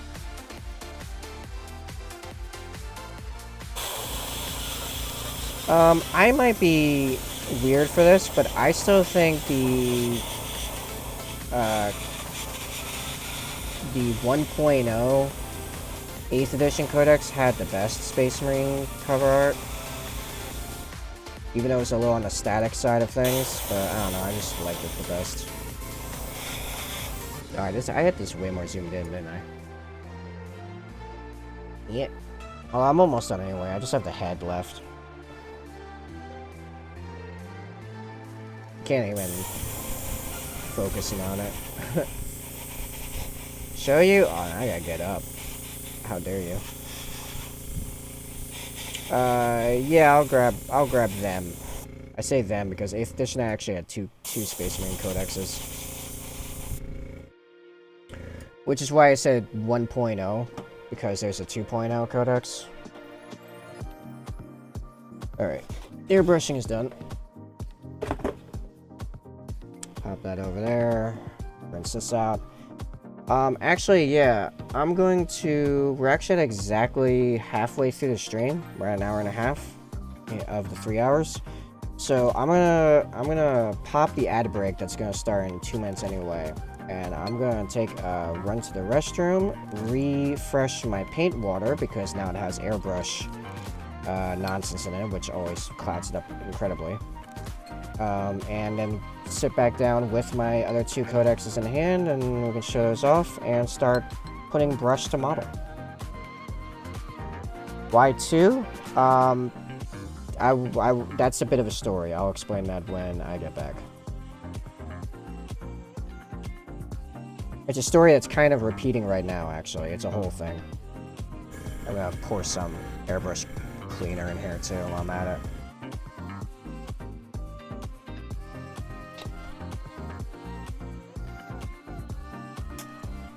Okay. The airbrush cleaner I can just let sit and do its thing around the parts that actually matter. That's why my actual bowl in there looks terrible, because none of that really matters. And I'll be back in, minute 32 minutes.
Oh, I forgot to mute my mic. Shuffle, shuffle, shuffle. Alright. Meh. Zoom out. I'm back. Alright, so this was the first codex for Space Marines in 8th edition. This is probably the cover I like best. You have a Intercessor in front with a standard bolt rifle with an Inceptor in the back. A couple other Intercessors moving up. And yeah. I'm assuming fighting Tyranids based on this nonsense. Then we have 2.0 Codex, which is a bit more of the fighting style you see in the other one. Yeah, this one looks better than 9th. Yeah. So it's also like the art style. The art style is like very different, and I like this more like warmer tone one. The other one's a lot cooler. And then this one is kind of in between. It's a bit more fighty, more fighting going on. But yeah, something about the gold like edging kind of thing going on. So why they had 2 codexes is because 8th edition was one of the editions where they changed like the entire like, yeah, it's a lot closer to 9th edition one with 2.0. I'm guessing a different artist. I'm not really sure. So 8th edition was one of the editions where they completely changed the base framework of the gameplay. Like before 8th edition, it wasn't like 2-ups. It was I never really played 7th, but it worked in the other direction. Like, the higher the number was, the better your shooting was, kind of deal. Which makes less sense to me, but I guess for people that played it, they're fine with it. I don't know. There weren't stratagems, like detachments and CP and stuff wasn't a thing. So whole new system. Primaris was new, so it was all Firstborn Marines before that. There were no Intercessors or Hellblasters or Reavers or any of that. None of that existed. That all came with 8th. So because everything needed new rules for this brand new type of game, they had when the game launched, there were 3 books. Well, technically like 6 books, but like 3 entries, if you will. Space Marines, Death Guard, because those are the ones in the opening box in the Dark Imperium box set. And then indexes. There are indexes Imperium 1 and 2, I want to say, and then indexes in the Chaos Index, maybe 1 and 2, I don't remember, and then Xenos Index. Which all the indexes were is like just the units rules, just the models you can buy, the rules for them, and just stat sheets. They didn't have faction rules or or like chapter tactic type things. They didn't have stratagems. That came with their codex, which came out like they do now. Every few months a new codex comes out. Here's the problem. They write their codexes in batches. What that means is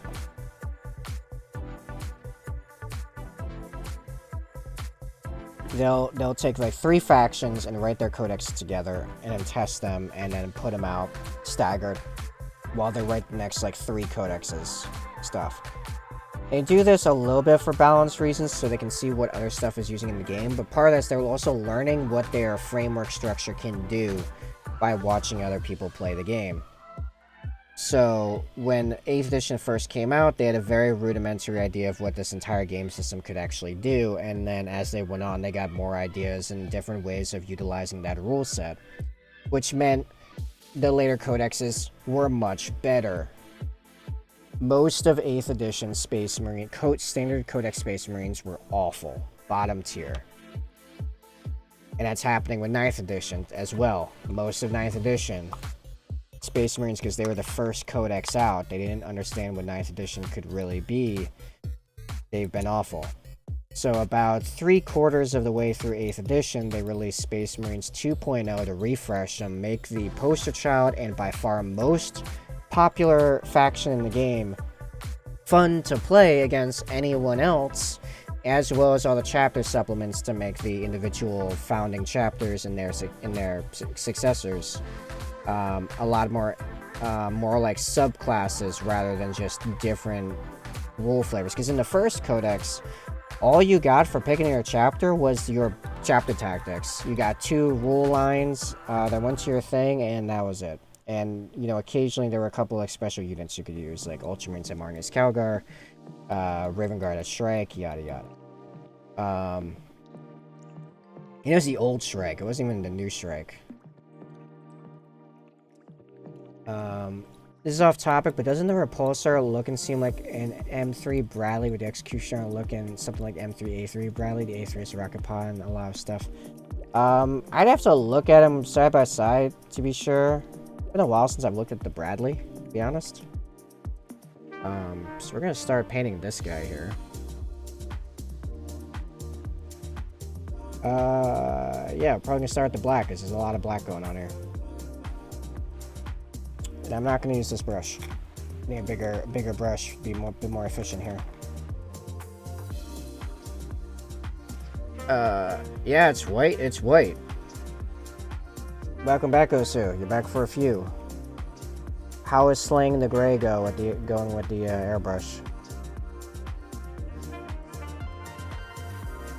I mean, you think I make white scars without fresh white armor? Only the freshest. It just built up the rust undercoat with the airbrush. Nice. Are you doing more of your tyrant siege tyrants, or are you doing something else right now? Only that Bradley had a lot to it. Oh.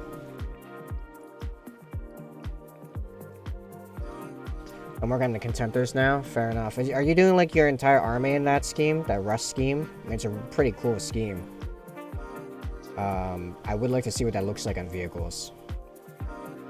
I just hope that because of the palette of it not being very self-contrasting, that in large numbers guys are going to get kind of lost in each other. But I'm sure there's ways you can work around it. Or maybe that's just not a thing with Iron Warriors, actually. That kind of makes sense with Iron Warriors, that they would just be this giant glob of stuff coming at you, and you can't really even differentiate one thing from the next, you know? I'm going to do the majority of it in that. I'm thinking I'm going to do the Tartarus Terminators and the Mark 6 Marines and more traditionally oily metal Iron Warriors look. Okay, so they look a bit newer, because Tartarus and Mark 6 were new, new additions when the Horus Heresy happened, so they're less dirtied up. Yeah, okay, yeah, that makes sense. More rust you got, the more veteran you are. Sounds like a Death Guard thing, but makes sense for Iron Warriors too, I think.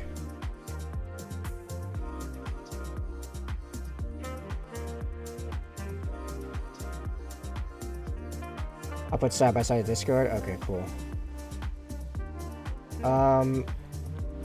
So yeah, it was kind of just 2.0 was GW being like, okay, let's catch Space Marines up with the entire rest of the game.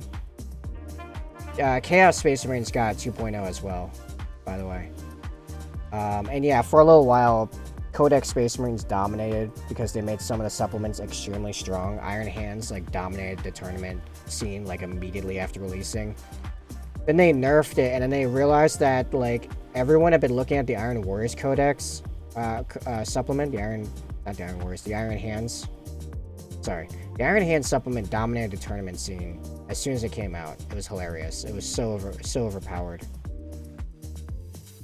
And what people didn't realize, but I realized for obvious reasons, you'll notice in a second, that guess what else was strong, and I came out side by side with it, that they only realized was really strong after the Iron Hands got bonked down, was Raven Guard.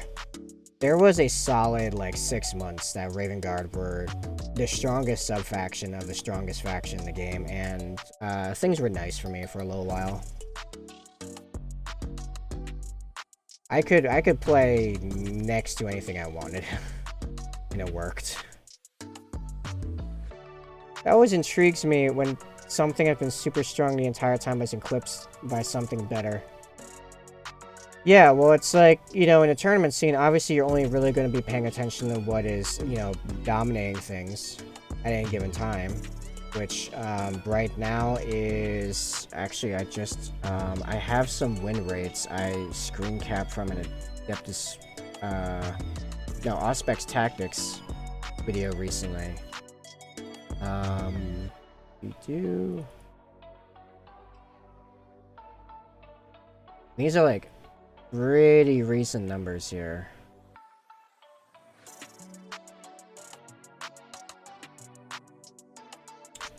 So for win rates, Harlequins are 59%, Tyrann is 56%, Necrons 56%, this is about 55%. The next best one is Imperial Knights at 52%. And most of the game is actually under 50% win rate in the tournament scene. Yeah, actually, Harlequins, Tyrannids, Necrons, Sisters, Knights, Chaos Demons, Chaos Knights, and Adeptus Custodes are the only ones with a above 50% win rate. Everything else in 40k right now is under 50%, with Deathwatch, Astra Militarum, Codex Space Marine chapters, like my Raven Guard, and Adeptus Mechanicus having sub 40% win rates. So, like, whoa. Aren't the repulsor anti-infantry? They're primarily anti-infantry, yeah. Anything above 50% is exceptional comp play, like IFE. I'm a guy, gaming statistics, fight me. Well, so here's the thing. GW came out with an article recently how they say that they try to target like a 45 to 55% win rate for balance. So right now, Harlequins, Tyranids, and Necrons are all above 55%, and you have below 45% Dark Angels, Space Wolves, Grey Knights, Genestealer Cults, Black Templar, Deathwatch, Astra Militarum, Codex Space Marines, and Adeptus Mechanicus. Every single Imperial Space Marine faction, except for Blood Angels, which is sitting at 49%, is like considered by GW standard underpowered. This is why I keep talking about let's get 9th edition Space Marines 2.0. Like, I want that codex. I am thinking about getting a different alert for that, by the way. Thank you for the raid, Caro. How was your stream? Yeah, I am going to get a different alert for that, but thank you for the raid. And welcome to your people. Welcome to basically Tabletop, where I paint white scars until I wish to die. We're actually painting the... Why 9th right before the 10th? Because 10th could still be a couple years away for all we know. Like, most people are saying the end of next year, beginning of the year after, but for all we know, it could be another 4 years out. Who knows? Hello there. What I do know is right now, and for a long time now, Space Marines, again, the most popular faction in the game, always has been, is struggling really hard and has been for like almost the entirety of the edition. Like 9th came out, 3 months passed, and then Space Marines have been crap, like absolute crap ever since. So like, give me please.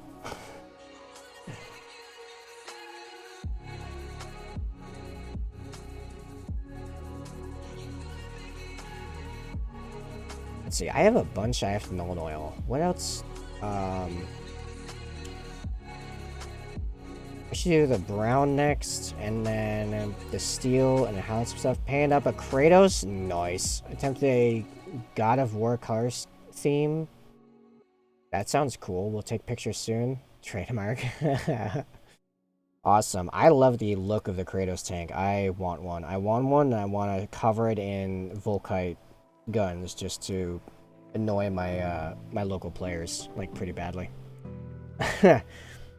And you get a mortal wound, and you get a mortal wound, and you get a mortal wound.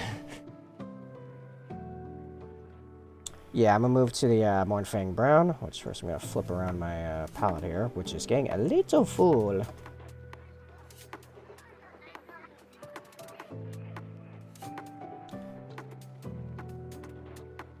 Yeah, we're working on the very last of the White Scars Assault Intercessors. This will be number 18 that I've painted for these White Scars. Which for the new people, come out looking more or less like this. And I have a bunch more units to do for this ginormous White Scars commission, and if you join my Discord, command Discord to get in there, you can actually vote as to what the next one I'm painting is going to be. Which is currently a tie between Blade Guard veterans and Promise Chaplain and Bike. There's just like a random like thing there. What? Why? Just a giblet. What was I saying? Discord voting thing. Yeah. The poll will be up until I finish this Intercessor. Which could be next Wednesday, could be this weekend, so get your votes in now. That means you, Gosu, if you're still there. Nothing like listening to Mr. Blue Sky, but you're providing cause, so just Mr. Blue Bird, Mr. Blue Sky. I'm sure it's a music joke, I don't get the reference, but fair enough.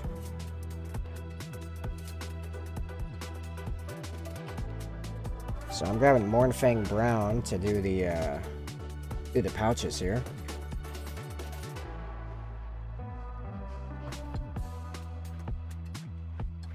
I see Discord notifications. I don't know if that's for mine or for... Oh, we have... Oh, there are the Bradleys. Bradley and Repulsor side by side. Okay, you know, I see what you mean. Sorian. Legit version of a song. I will take your word for it.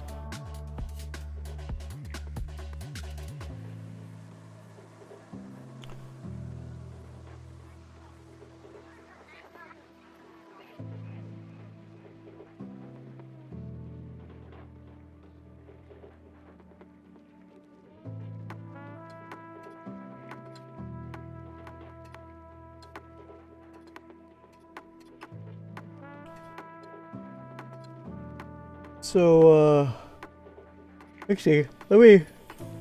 Oh man, it's starting to crash. It's in that last hour stretch. Where's that voting sitting? Oh, it's not a tie, right. The Blade Guard veterans are starting to edge out. Well, put it in Discord, because I can't play it on here. I put all the VODs on YouTube, remember? They already have monetization problems with the epidemic sound nonsense because OWN has great explanations of their paperwork, let me tell you. But I do intend on fixing that, and once I fix that, I can get all those strikes removed. But I can't if I have, you know, a licensed song playing. I don't even know if my Darude Sandstorm from the subscribe alert actually is going to screw me or not. It might screw me. I hope it doesn't, but it might.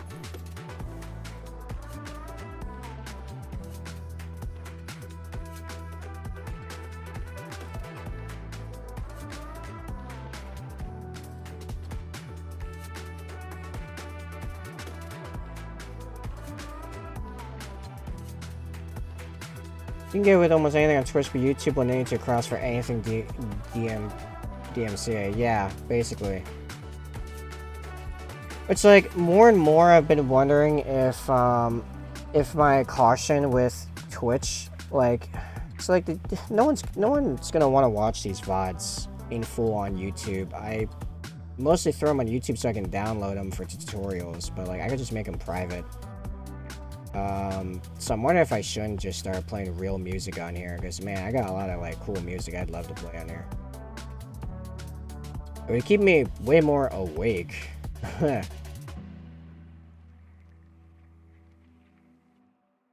a whole bunch of different, but whatever it is happening, like as far back as World War II events. What? Sorry, Sorian, you've gone entirely off on like a whole, not even a different path, but like a different highway, and I did not take that same left-right turn you made. I am so lost as to what you're talking about.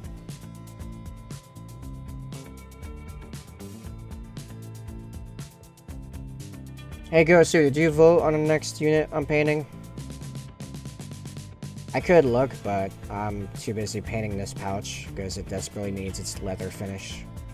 Clearly. But I could just bug you about it.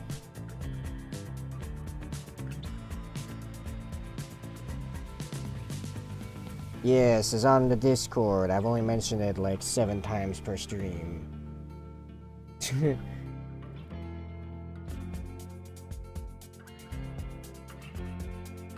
It's in the announcements.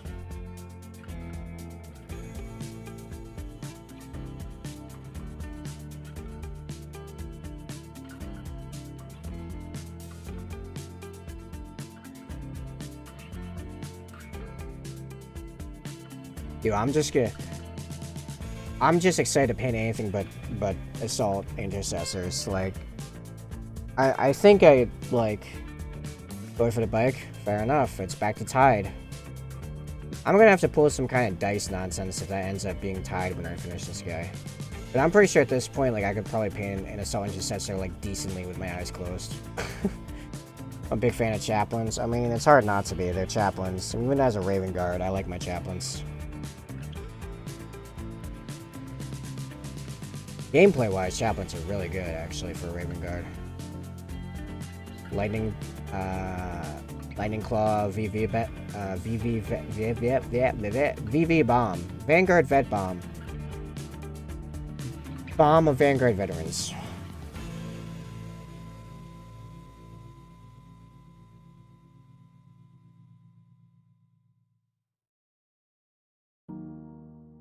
Oh, okay. That's starting to make more sense to me now.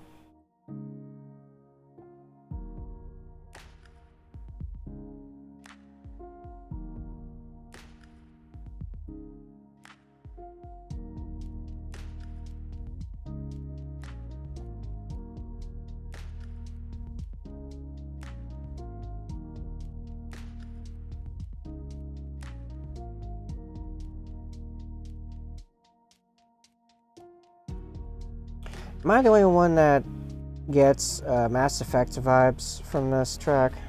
Particularly in the beginning.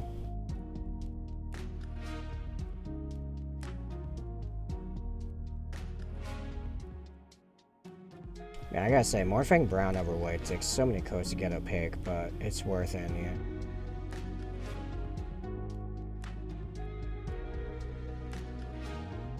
Because they do come out good.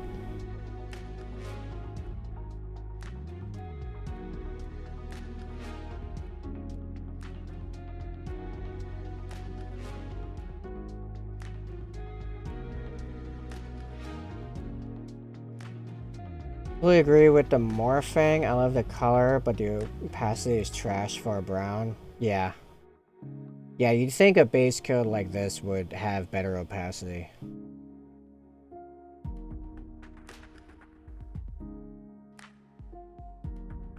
Like, I didn't really notice it much till this commission because I was using it as a leather highlight over black. Like, it wasn't that big of a deal. In fact, it actually helped me in that regard. But for being like the base coat, it's not ideal.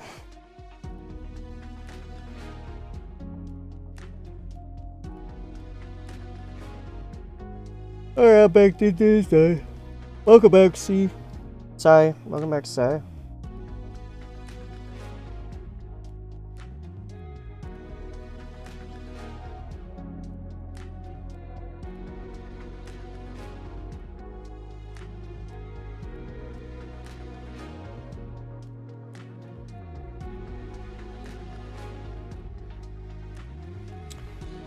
I got the town map. I'm debating if I want to go through and number everything and like actually make the town notes and locations all that tonight.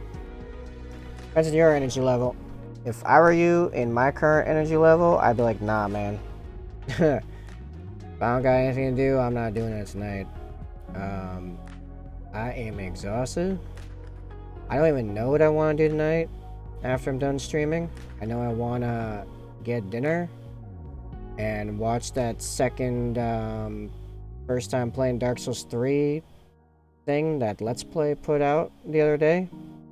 Watched Joe like see that first like big level of Dark Souls 3. Sounds great. And after that, I don't know. If I get inspired, I'll work in a librarian. If not, I'm probably playing Destiny.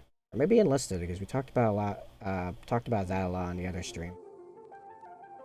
Might want to unlock that stream. Nah, I'm playing Destiny. Unless it's been annoying me too much lately.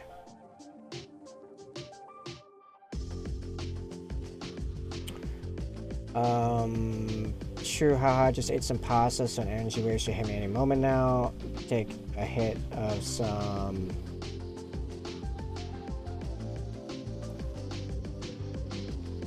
Ah, I'm probably in the mood to prep. That's fair.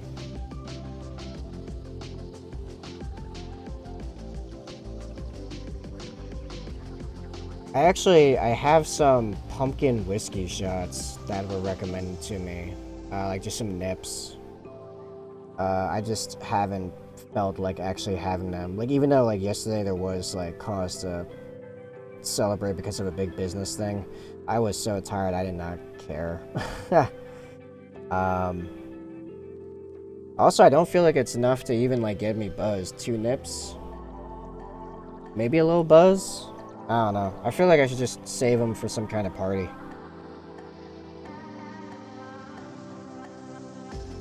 Goes to when you said welcome back. I thought you were reading my mind. Our own name is Silas, and I go by Cy. Oh, that's Cyborg.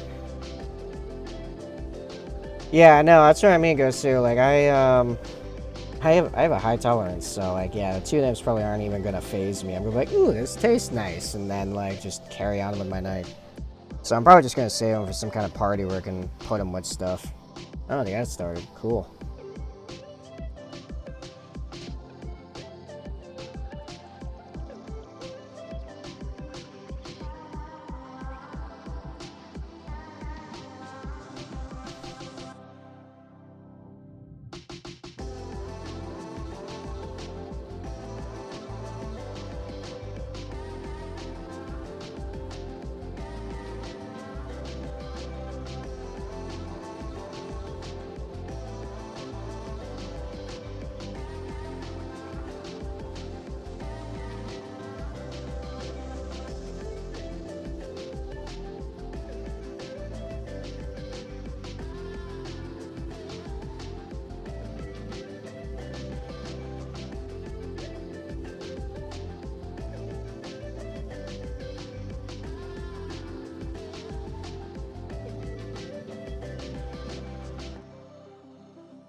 Oh, adds on. Cool.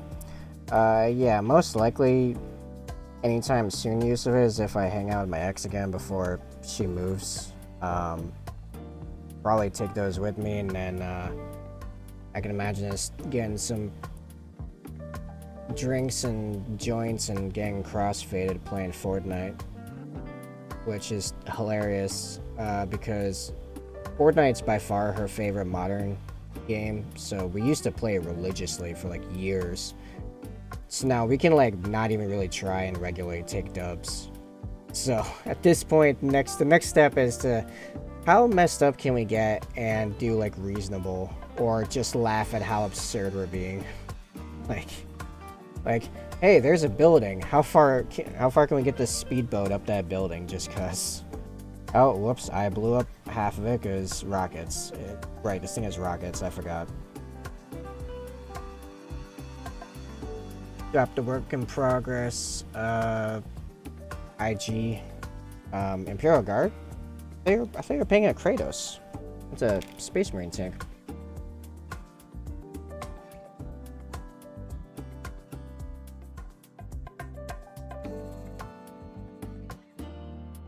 Hero, why is there a thumbs up in the voting? That's not a vote for anything. I was just like, wait, what? Why is there a thumb up? It's Instagram. Gotcha. Oh wow, yeah, that's very creative. So let's pull this into the thing. Where's my wind cap?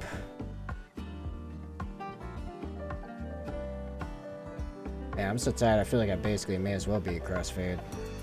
Can I make this big without? Oh, I can. Nice. This thing looks amazing.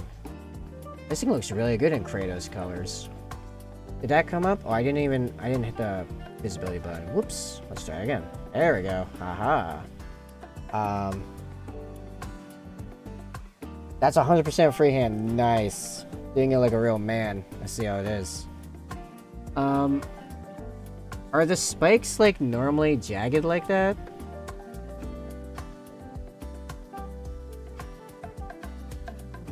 But the freehand does look very good. The black lining is good too. Do I want this tank? I want it pretty bad. It'll take me forever to paint it again because the way my Raven Guard is, but you know. Cow catch needs a little tightening, fair enough. I'm getting big white scars vibes. I have one I need to paint up. He said it was a God of War paint scheme. But yeah, that is a very white scarsy look. I think most people would think that's white scars initially. But it is cool that you did a God of War paint scheme on a Kratos. That's funny.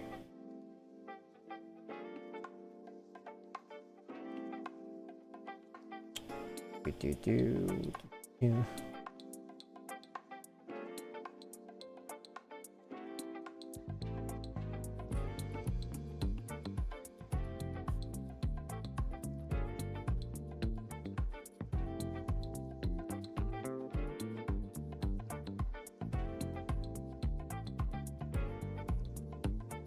Taking care of a thing real quick.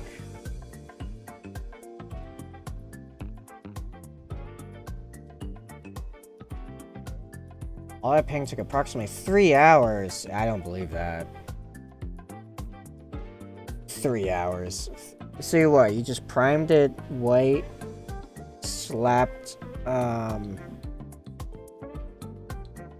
metal on the treads, slapped like Known Oil and Agrax on the treads, and then black lined all the lines, and then freehand the stripe in 3 hours.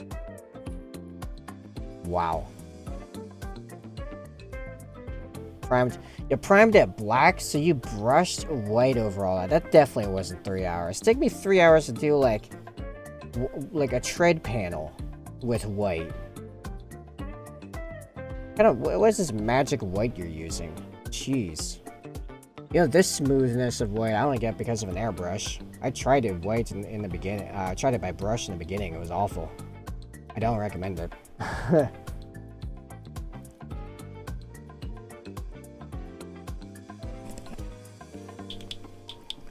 Pro acrylic titanium white? I mean, is it really that? Can someone confirm that pro acrylic titanium white is that good? Because I mean that everyone should just be using that all the time for white. Because everyone hates painting white, especially White Scars players.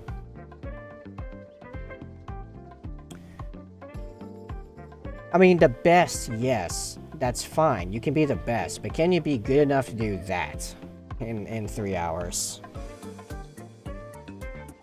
Goes over anything like butter with huge opacity. Really? Does it really? Guess I'll have to get some.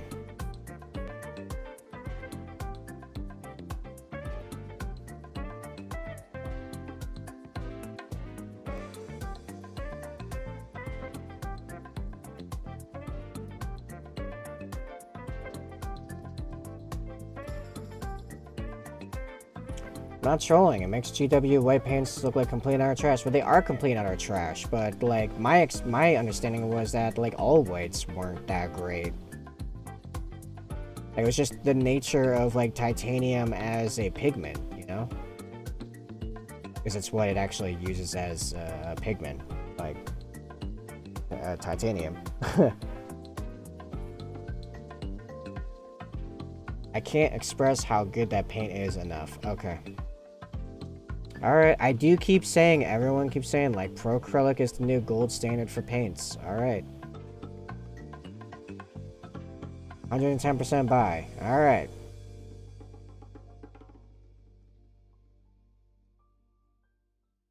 I may pick up a bottle to try it relatively soon. My budget's fairly tight, but I think I can manage like a bottle of paint. It would probably help me get even cleaner on the upcoming like higher detail White Scars commissions. So I mean I can write any art stuff off for business expenses anyway, so wouldn't be the worst decision in the world. This webcam here I can write off as business expense, which is nice. Well, not that it was like that expensive anyway, but you know.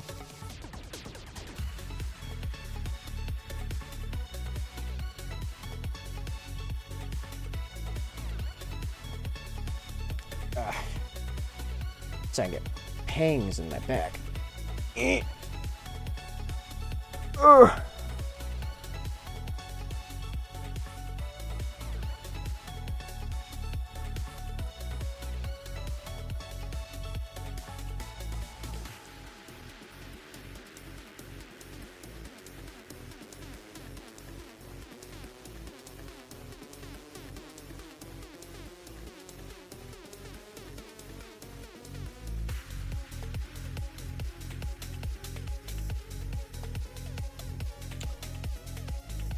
Is there anything else even steel on this piece? There is not, it's just this cap. Okay, cool. Alright, so next is the Dawnstone for the soft seals and the belt, and then we can non-oil a bunch of stuff. Move on to finishing the pouches. And it's the white armor. I don't think we'll finish this piece tonight, but we'll have made pretty good progress, all things considered.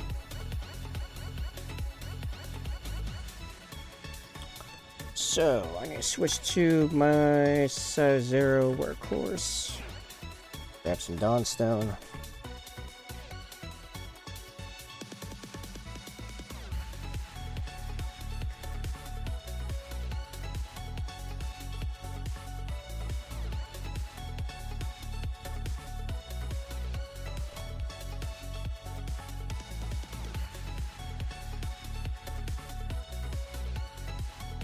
Yeah, I don't think anyone anywhere, including GW, is arguing that GW whites are good paint.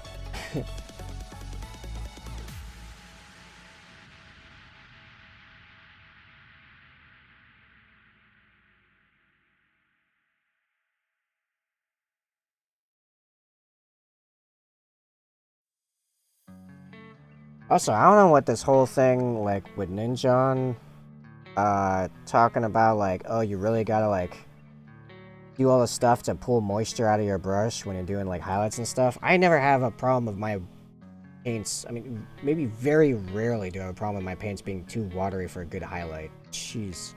That was the opposite problem. Like, I can't get paint off my brush and onto the thing I'm highlighting. Like, just go on the plastic, would you?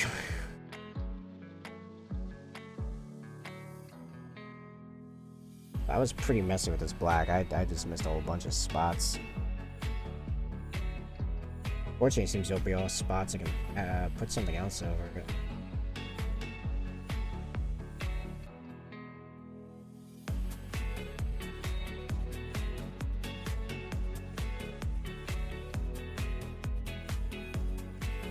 I get it when you're like blending and stuff, but when you're doing a straight up like standard edge highlight, I don't have the problem of my paint being too wet. Like, basically ever. But he keeps mentioning it on his videos.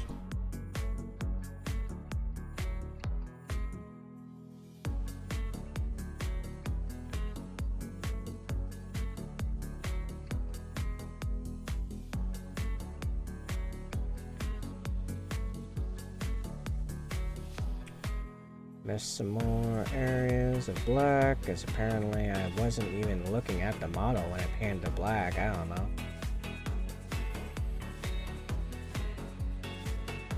So I also put the pro acrylic paint at the top of my Christmas list.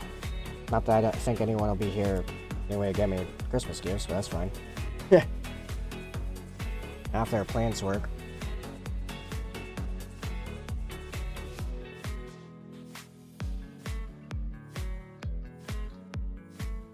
I'm also still waiting for ultra acrylics paints to like come out. They're supposed to be like ultra vibrancy, ultra saturation paints. I'm actually quite excited about it. The concept of like using it for effects and stuff. Like in the tests I've seen, their colors are very nice. Very bright.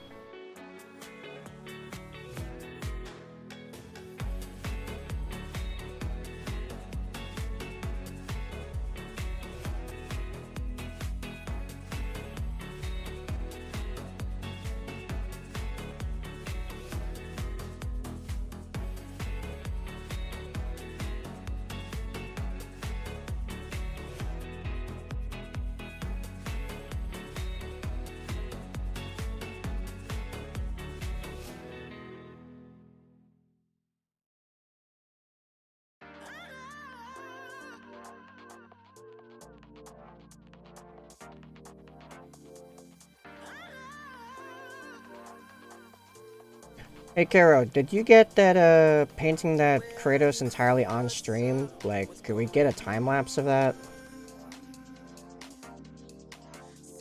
Like, I'm still stuck on his claim of 3 hours here.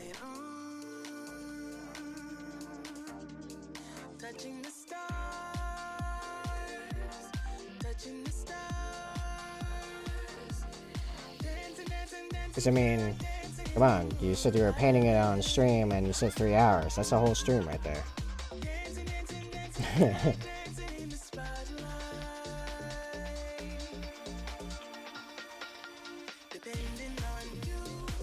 The VOD may be up. Twitch glitched in the middle of my stream. Oof.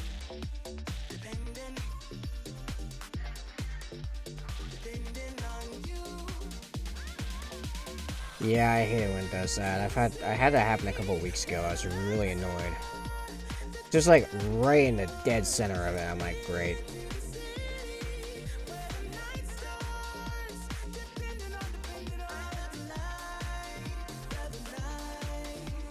You're back on. It's just how one of the homies just went live. Cool deal, man. Hey, depending on who the homie is and, you know, or, you know, whatever. Actually, well, I don't know. The point is, if they're still live in 45 minutes, we could rate them if you want. I'm open to rating suggestions. I have no idea who's on tonight. I mean, Mini Ruckus is probably online, but besides that. Assembly occurred yesterday. I do still have the side weapons to assemble. Okay, fair enough.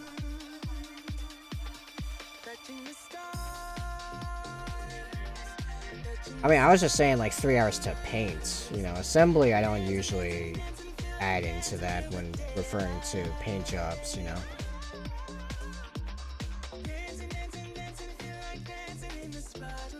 I add that in when it's like a big conversion, if that makes sense. Like if you kit bash the crap out of it and add a whole bunch of extra stuff like supply racks and oil drums and like trophy whatevers to it, then I'd be like, well, how much did that add on? You just got a box standard Kratos, so just paint job.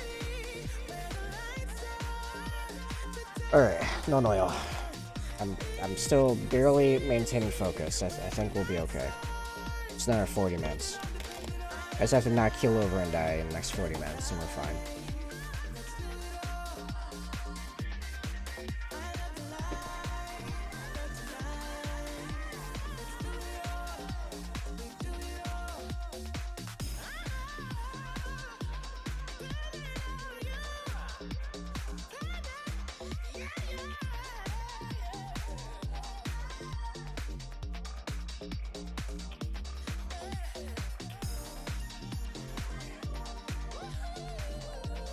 I'm out of frame.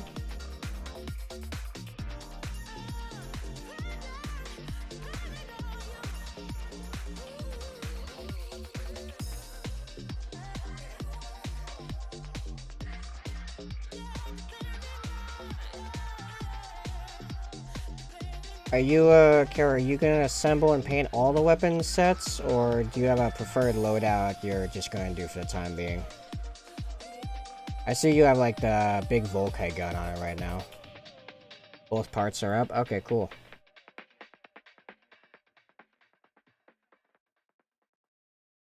I may take a look at those later. I mean, I'm intellectually interested, but I'm gonna be honest, if my energy level completely poops out later, then I'm just gonna completely forget. We go for just one weapon set? Which one are you doing? Is it all Volkite? Give me a sec to find, but I found the white paint I always use. Alright, I will look at that in just a tick.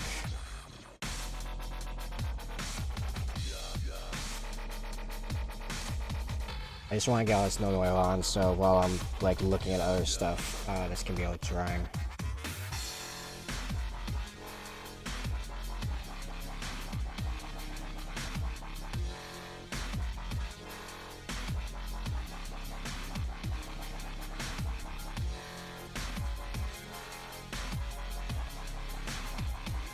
Enjoying the leather pouch though, there it's pretty cool. Is it a gun holster or just a pouch? This here is actually a heavy bolt pistol pouch holster.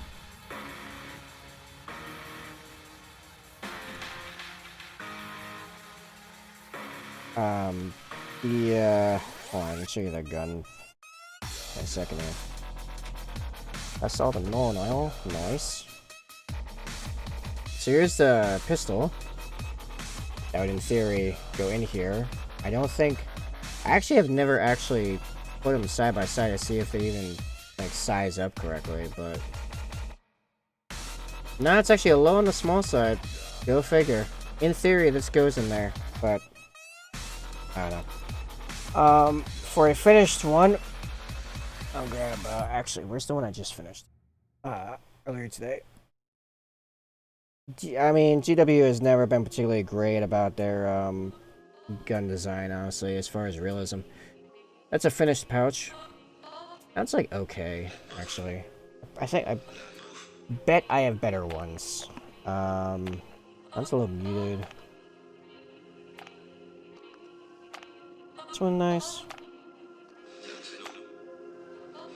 You know what, we'll just go with this one. We'll go with this. This is a finished holster.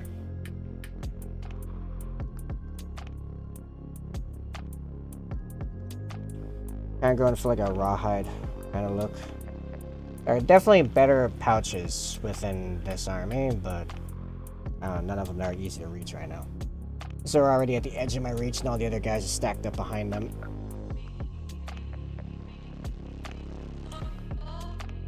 There's just a shrub of chain swords on one part of my desk, or part of my shelf. Oh yes, I need to look at the white paint. Thank you. Oh jeez. Yeah, that seems about right. Yeah. It's that tracks.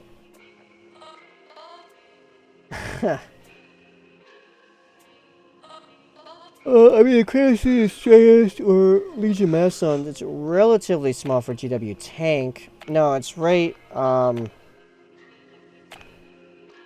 totally didn't make that right now. Of course, of course. So the Kratos actually. Well, here's the thing. For a Forge World, it's on the small end. It's like what is it, roughly the size of a Spartan. For GW, for like standard 40k, it's actually quite large. It's a fairly chunky tank.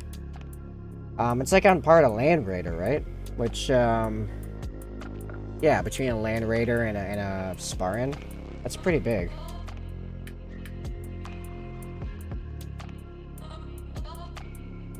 Yeah. Yeah, because most, Space Marines are usually on the larger end when it comes to vehicles, or at least like, especially like the Primaris ones. Baneblade's bigger than Kratos, yeah, but that's a super heavy from Imperial Guard. Like, that's kind of their shtick. Most Orc vehicles aren't as big as the Kratos. Chukari vehicles definitely aren't as big as the Kratos, especially not in mass. Eldar stuff that isn't like Craft World, that isn't like Titan level or Knight level.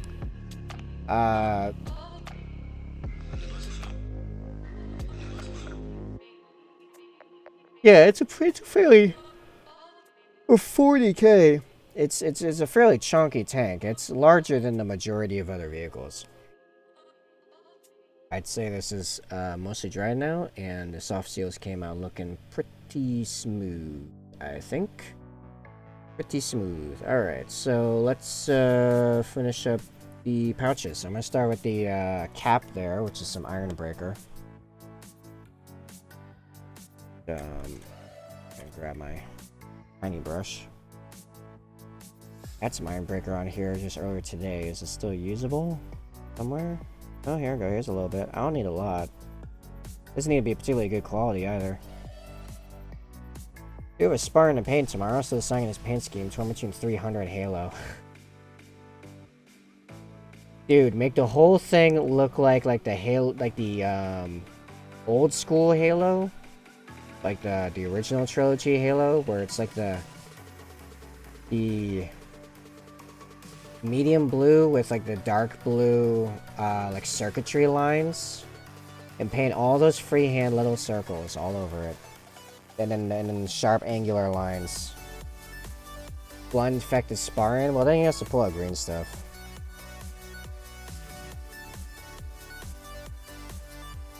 How do you make it look 300? Anyway, what's a 300 Spartan look like? OG Halo, which I remember before Microsoft bought Bungie. Yeah, that was like my entire high school. Like all my high school years, like Halo 3 and Halo Reach. I played Halo 2 through a couple times, and I've owned Halo 1 in various formats over the years. Played a decent bit of that. Halo 3, that was Halo to me. Which is funny because, like, my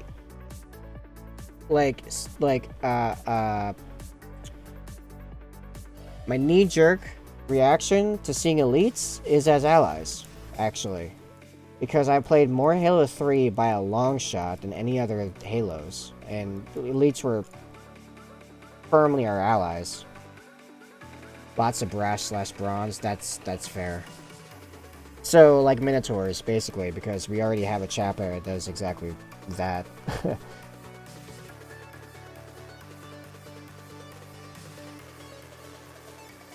We're playing through the campaigns now on the OG Xbox 360 discs. Nice. Halo 2 is the most entertaining campaign in normal mode. Yeah, I don't remember a lot of it. Like, I remember little snippets of gameplay stuff, like the Mombasa streets and stuff. Oh yeah, I played a lot of ODST too. Played a lot of ODST. That was probably my favorite campaign, was ODST. Reach,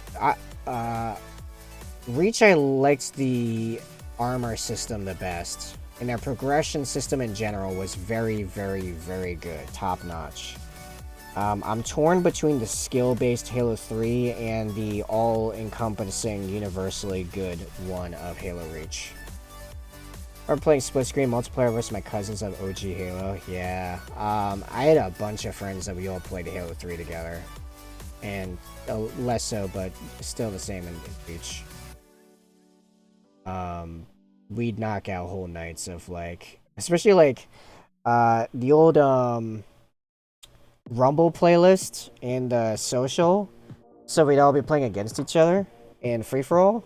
That was the best. Oh yeah, I shouldn't do the buns. Oh yeah, I keep the last one, and actually no, there'll be more of these on the Blade Guard vets. I forgot I should actually do the pouches leather highlights before I should do the steel highlights, because that transitions immediately into doing the buttons, but the buttons are at risk of getting panned over by the leather highlights, so that's actually the more appropriate sequence. And my wet palette's so moist that my sheet is floating in a few areas. Really need to remake that moist emote. I made one way back. It wasn't that good. Should make a new one. Well, starting Tuesday, I'll be making new emotes on stream, so come and check that out. Tuesdays, same time, I'll be in the art category, so use your follow notifications or the Discord link to get there. Because you won't find me via browsing like you used to. That's only for the Tuesday art stream.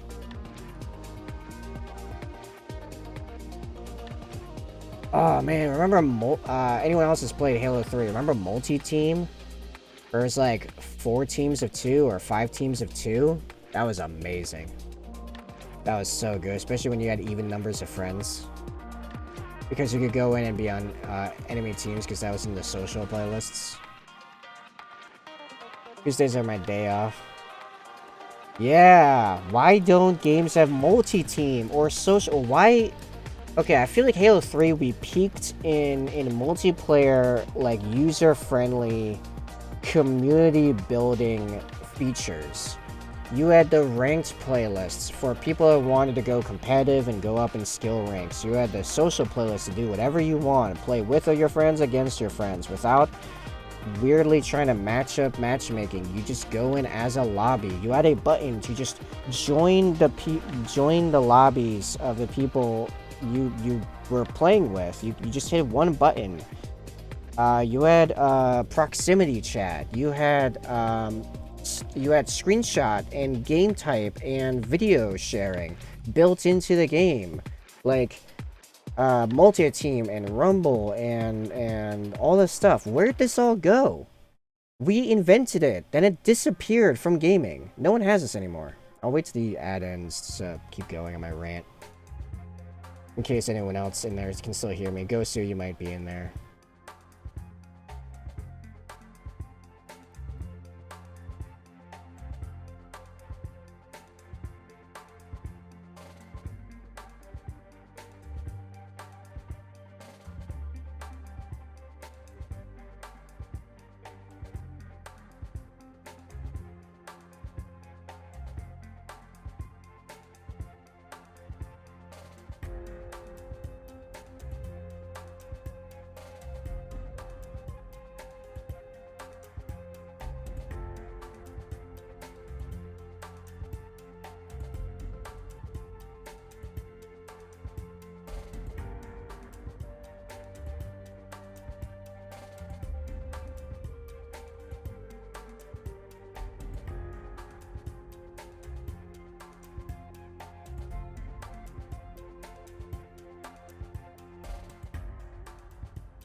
Dude, like a magic trick, you come back and the holster's been dry brushed.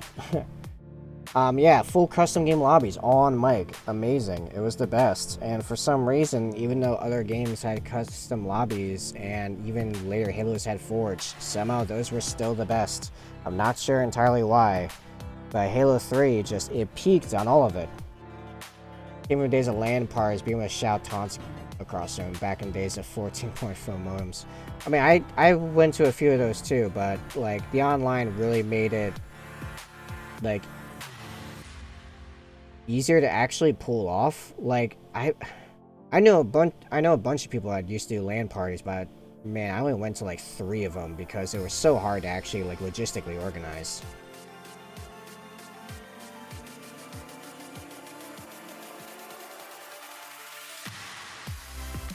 Like, I had a few friends that, like, I'd go over their house and there'd be, like, 3 of us, you know, playing split screen or swapping controllers or whatever. But, like, for the big scale stuff with friends that were across town or in other towns or other states or other countries, yeah, Halo 3 custom games, you know, on Sandtrap and Guardian and, The Pit and Foundry and what was it called? Like Sandstorm or something? I don't know. The second Big Forge map. That was peak gaming, right there. Like for multiplayer community gaming, like I had friends that I met in random Halo lobbies that I kept on my friends list and played with in other games for years after that. I actually remember the first time I got a flawless medal.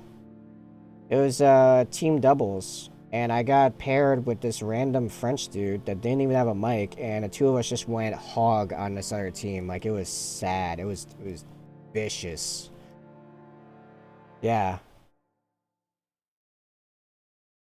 Just Halo 3 was GOAT. I don't care. It was goated hard.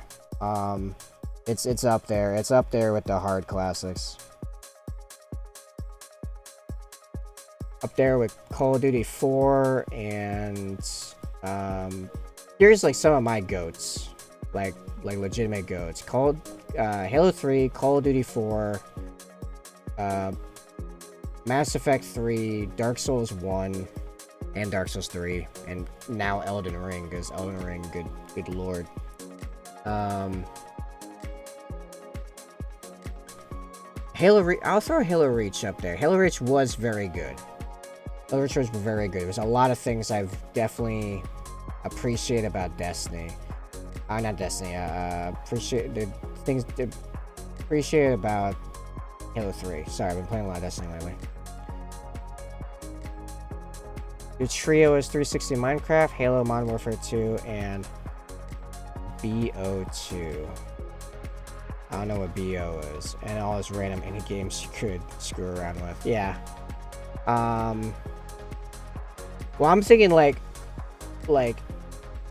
absolute classic games. Oh, Black Ops. Right, that makes sense. Black Ops 2. Okay, fair enough. I played Black Ops 1. I know I like touched Black Ops 2, but I don't remember jack all about it. I had really, by the time Black Ops 3 came out, I had completely fallen off the Call of Duty train, which is sad because I've been playing Call of Duty since the first two. Call of Duty 2, PC, World War II. I am climbing the cliffs of wow, I just forgot the name of it. The cliffside approach on D-Day to take out the artillery emplacements. And the streets of Stalingrad, and El Alamein and tank push. Like that Call of Duty. And that Call of Duty's multiplayer was actually surprisingly good. Like that Call of Duty 2's multiplayer was friggin' great. It felt surprisingly balanced. Like you could like actually get away with using just about anything in that game, even though like I could use a Kar 98K on a Russian map where they had PPSH 41s with drum mags going like 65 rounds in like a couple seconds, and like I didn't feel like out of my depth.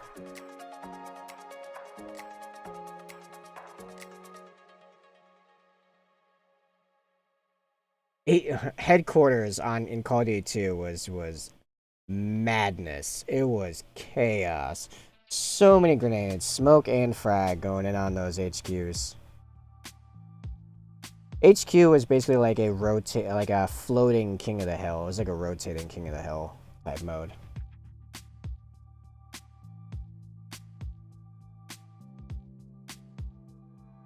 Oh, completely underrated multiplayer that had no reason being nearly as good as it was. Mass Effect 3. Mass Effect 3's multiplayer. What is up with that? I just, like, a few months ago, I actually booted back up. The servers are still live. You can still play it. There are still people, and it is still fun. How even? It was a throwaway co-op only versus AI, like, horde defender. Like, why is it this good? And you can still play it. There's still people. It's still amazing. It feels janky. I will give it to you that it feels jankier than you probably remember it as if you played it back in the day, which man, it did me and one particular other Mass Effect like fanboy friend, we played the crap out of it. He also got consistently way better drops than me. Like at the end of it, he was like, "I am a Geth Prime with a Geth minigun, and nothing can stand before me, even on like platinum." And I'm like, "That's nice." I'm a what did I play last? Oh, I played the Vorcha fighter with full regen build. So when I killed stuff, especially melee, I'd get like insane regeneration very briefly. And I'd use that with a heavy shotgun called the Claymore. Think of a shotgun equivalent in like damage output of like an anti-material rifle. And put that into a shotgun. Like before they modified it, it was originally meant for the Krogan. And like so like look at it this way, the Claymore like Mark 1, if you will, would just shatter a human's arms. Like they just could not use it. It wasn't until like a later like modified version could like anyone but Krogan actually use that thing. It was so insanely brutal. Very short range though. But man. So I give that to a Vorcha with regen. I would just run into the enemy with like oh, also my melee damage like stacked up as I got kills.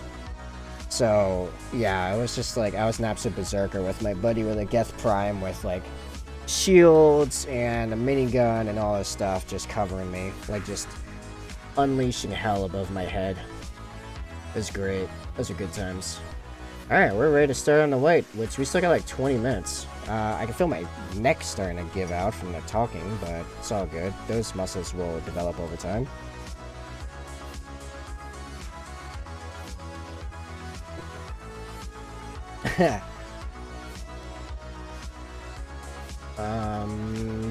Yeah, Apothecary weight. Let's go. Actually, I think I need to clean up that weight on the back plate a little bit more.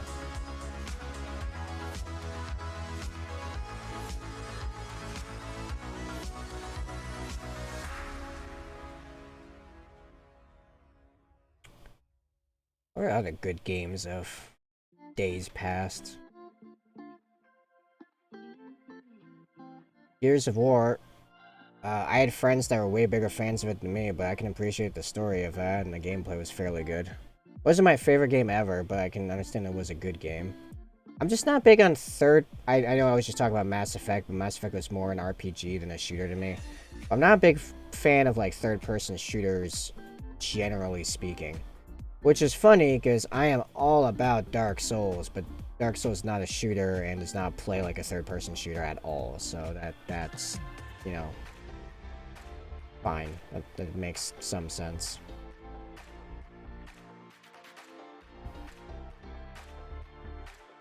I remember as a teenager, or as like a younger teenager anyway, I used to think Oblivion was this amazing game, and now looking back, I'm like, that game was garbage.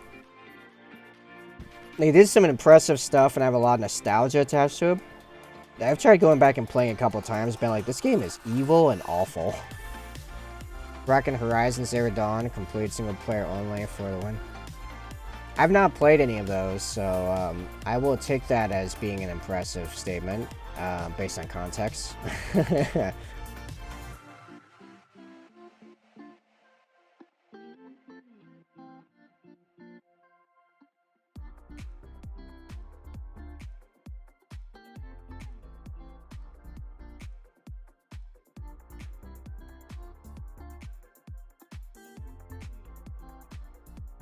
Okay, yeah, Apothecary White. Sorry, I'm completely losing myself here. It's getting late and I was already tired to start the day. Coming up on 6 hours of streaming when I am dead tired, so I don't know what I'm doing. If I were painting something that actually took me, like, thought to paint, we'd be really screwed. Like, I'm glad, like, ironically, I'm so excited to be off Assault Intercessors, but I'm glad, like, right now I'm painting an Assault Intercessors. I don't have to think about what I'm actually doing here. Later, that's going to change, especially if we do get the Chaplain as a thing voted in because of the Tier 4, so I have to do a whole bunch of extra crazy nonsense to make that thing worth a Tier 4. And it's going to be black, too, which, I mean, black I have a lot more experience with because my personal army is Raven Guard. But, like, I have to do really good black. And I don't mean just, like, GW highlighting. Like, I plan on doing a whole bunch of stuff. Oh, I got you there. Oh yeah, I know what it is. I just don't know any details. But yeah, it's an open world, lush environments, no possibility of multiplayer and a hero innocent, a bimbo or a waifu. No, totally. I'm with you there. I've seen like cinematic snippets and stuff, and it does look very beautiful. And I do also appreciate the woman just looks like a woman. I'm with you. I'm not big on bimbos or waifu types either.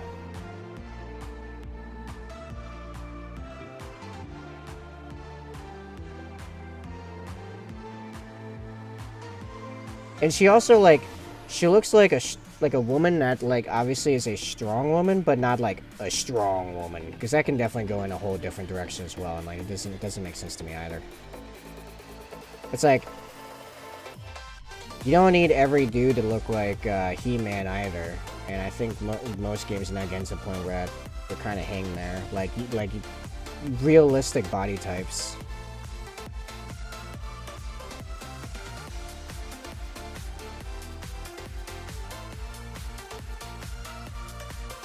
Realistic, but matching the setting, as in they're like fit and well, they're fit. You know what I mean? Alright, I know most Americans can't relate to fitting in that category more often than not, but in theory, if we were fit, we could look something akin to some of these newer characters, and I like that at least. On that end, I don't care so much for most of the other, or any of the other, like, quote-unquote inclusivity or, like, representation crap, but I do like seeing a somewhat realistic-looking human model. Plus, and this is the big thing, it isn't horrible to play when you have issues making the keys at the right second. I'm gonna take your word for it. I don't understand what that means in the context of it. I don't know if that's a gameplay thing or what, but certainly.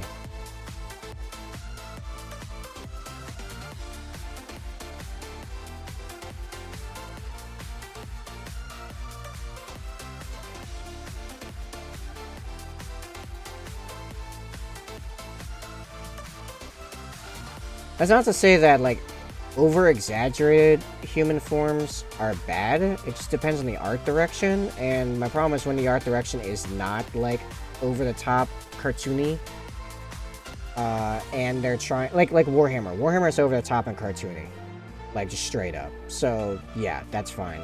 Space Marines, they're ridiculous. Sisters of Battle, they're ridiculous. That's fine. If you're trying to go for something that looks remotely realistic, don't give me waifus and bimbos as your female characters. That actually like pulls me out of it. I just want to see like a chick, if you intend on writing a chick. Just a woman. Put her there and over there, and like, you know, yeah, and that's it. Done deal. Also, like, why do we have a woman with, like, a robot arm fighting in World War II at Battlefield 5? What even was that? I didn't play it. Because I wasn't really playing anything at the time that it came out, but, what even was that?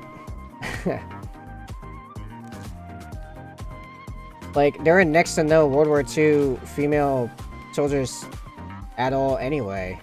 Not to say there weren't, there were a few, and some of them became, you know, way later very well known. The whole,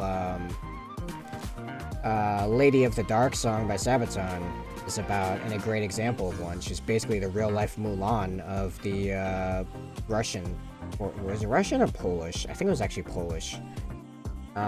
Polish that were integrated into the Russian army anyway. She's basically a real-life Mulan story. And she's awesome. But, yeah, what was Battlefield 5 about? What even was that?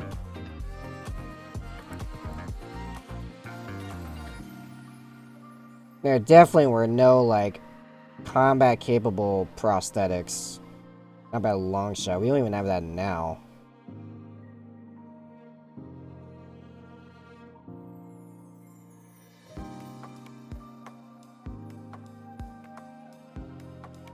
Yeah, some of the game companies have completely lost it. Hey, does anyone know if 2042 has become good yet? Has DICE caught up with its normal production cycle of release, and then 6 months later the game's actually like reasonable? I say that as someone that played Battlefield Bad Company 2 and Battlefield 3 competitively and like was running tournaments and crap, not running them, but like was playing in tournaments and crap. So like I like DICE games when they're done well.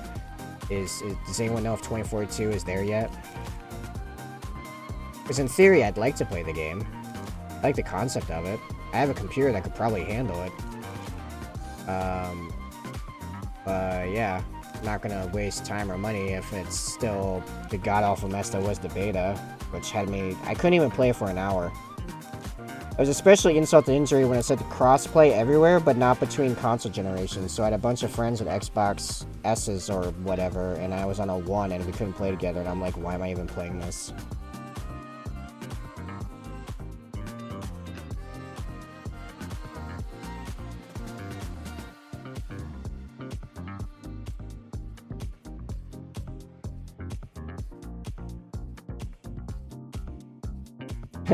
Also, you know what? You know what game doesn't have those problems? Enlisted. Enlisted does not have those problems. You can play on anything you want Enlisted. With anyone else. You just gotta figure out how you're talking to each other.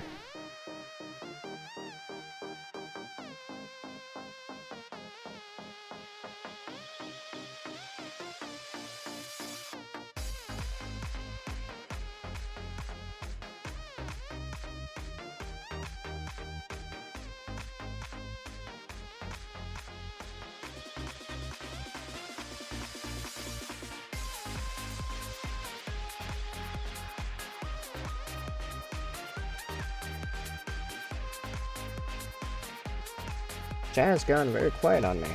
What happened?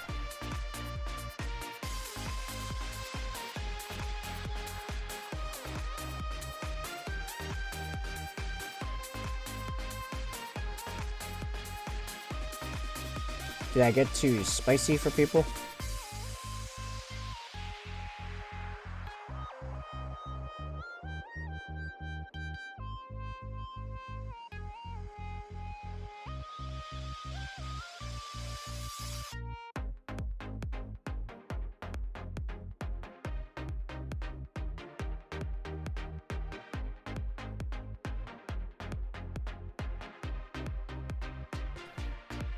I think that's all the apothecary way in this, dude. Yeah. Cool, I think we're done with that step. I don't even think we're gonna finish the next step. Which is doing all that again, but more precise. 8 minutes? Probably not.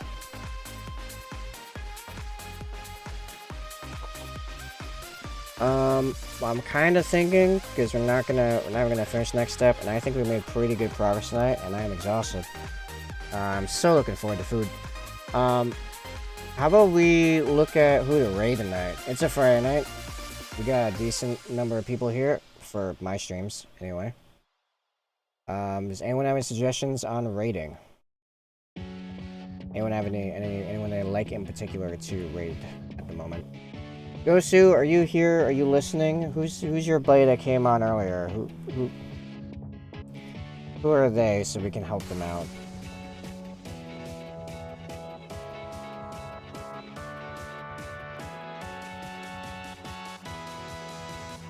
But they're blindly going up to all the one. Let's see. From my followed list, we've got some people that stand as Lanolin, LOL. Came on recently. Mini Ruckus is on with a guest painter, apparently. That's cool.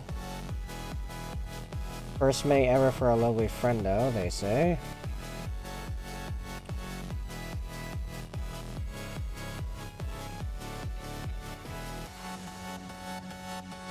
Man, you guys always get so quiet when it's time for rating.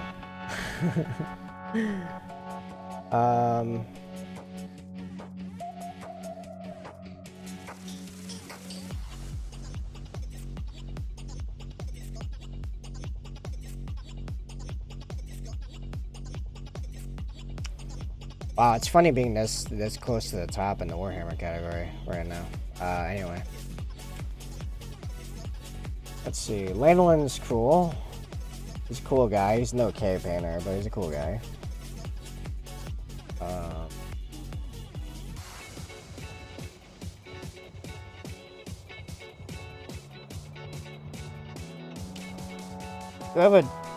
I can't choose between two, Mini Ruckus or Lanolin. Do I have a guy near me? Oh, I think I got a Raven Dirt. If I can reach my gaming gear. Business bag of Warhammer stuff. Alright. And this is actually how I will determine between the voting on the next model if it's a tie. Which right now it's sitting at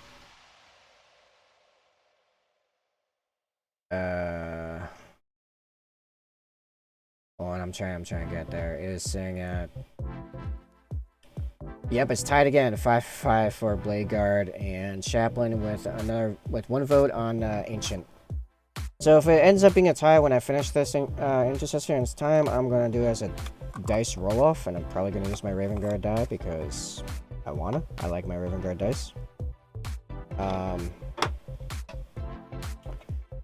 So yeah, how about 1 through 3 is gonna be Lanolin, and 4 through 6 is Mini Ruckus. Last call for suggestions or inputs. Yays or nays.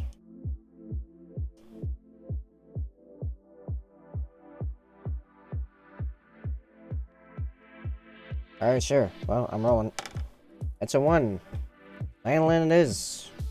Prepare thyself.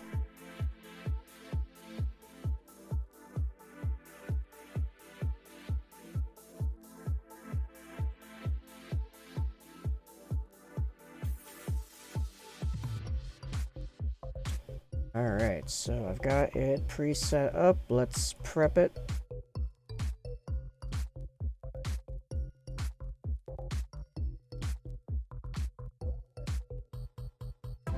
I thought this was a pretty good stream overall. I thought I'd be a lot quieter, but we had some good chatting. Only 3 viewers ready to raid. Try more people. Let me cancel that. Let me reset my stream manager. Maybe I'm thinking I'm talking to way more people than I am.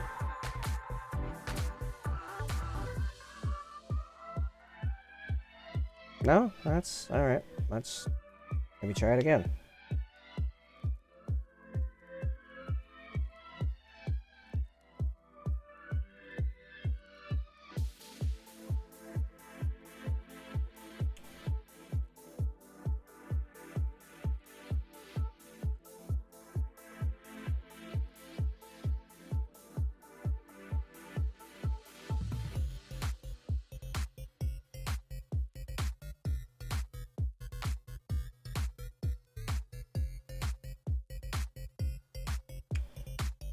Wonder why it's not getting more people prepping the raid.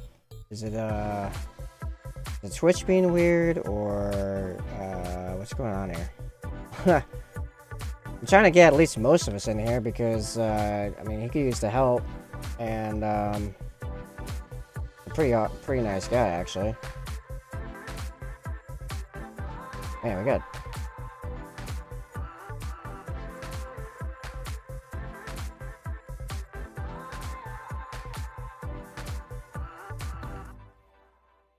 I don't know if going in there with only like 2 people, that's all that's prepping up, is really worth it here. What if we try... What happens if we go to here? Go.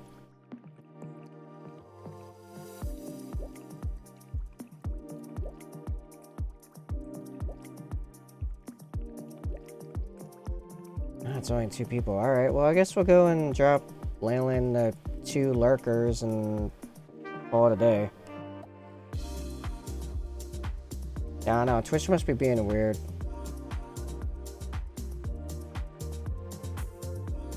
Alright, well, been a good stream, peeps. Thanks for hanging out. I'll be back Monday.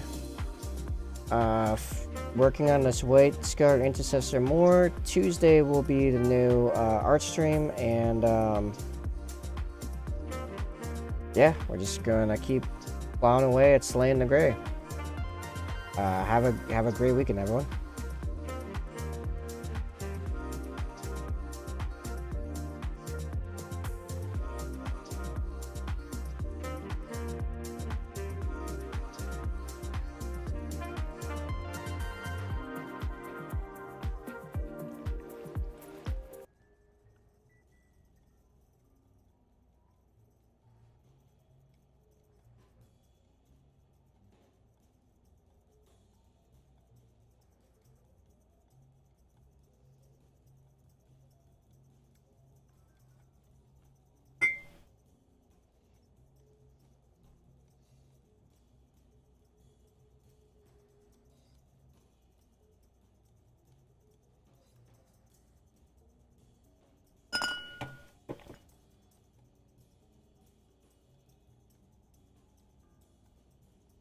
Did it not actually rate? Yeah, no, it didn't work.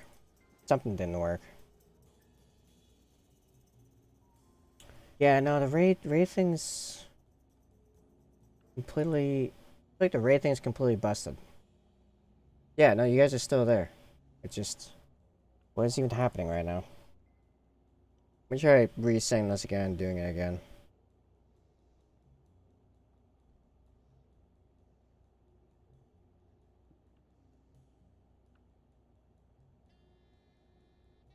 Yeah, the raid completely did not work.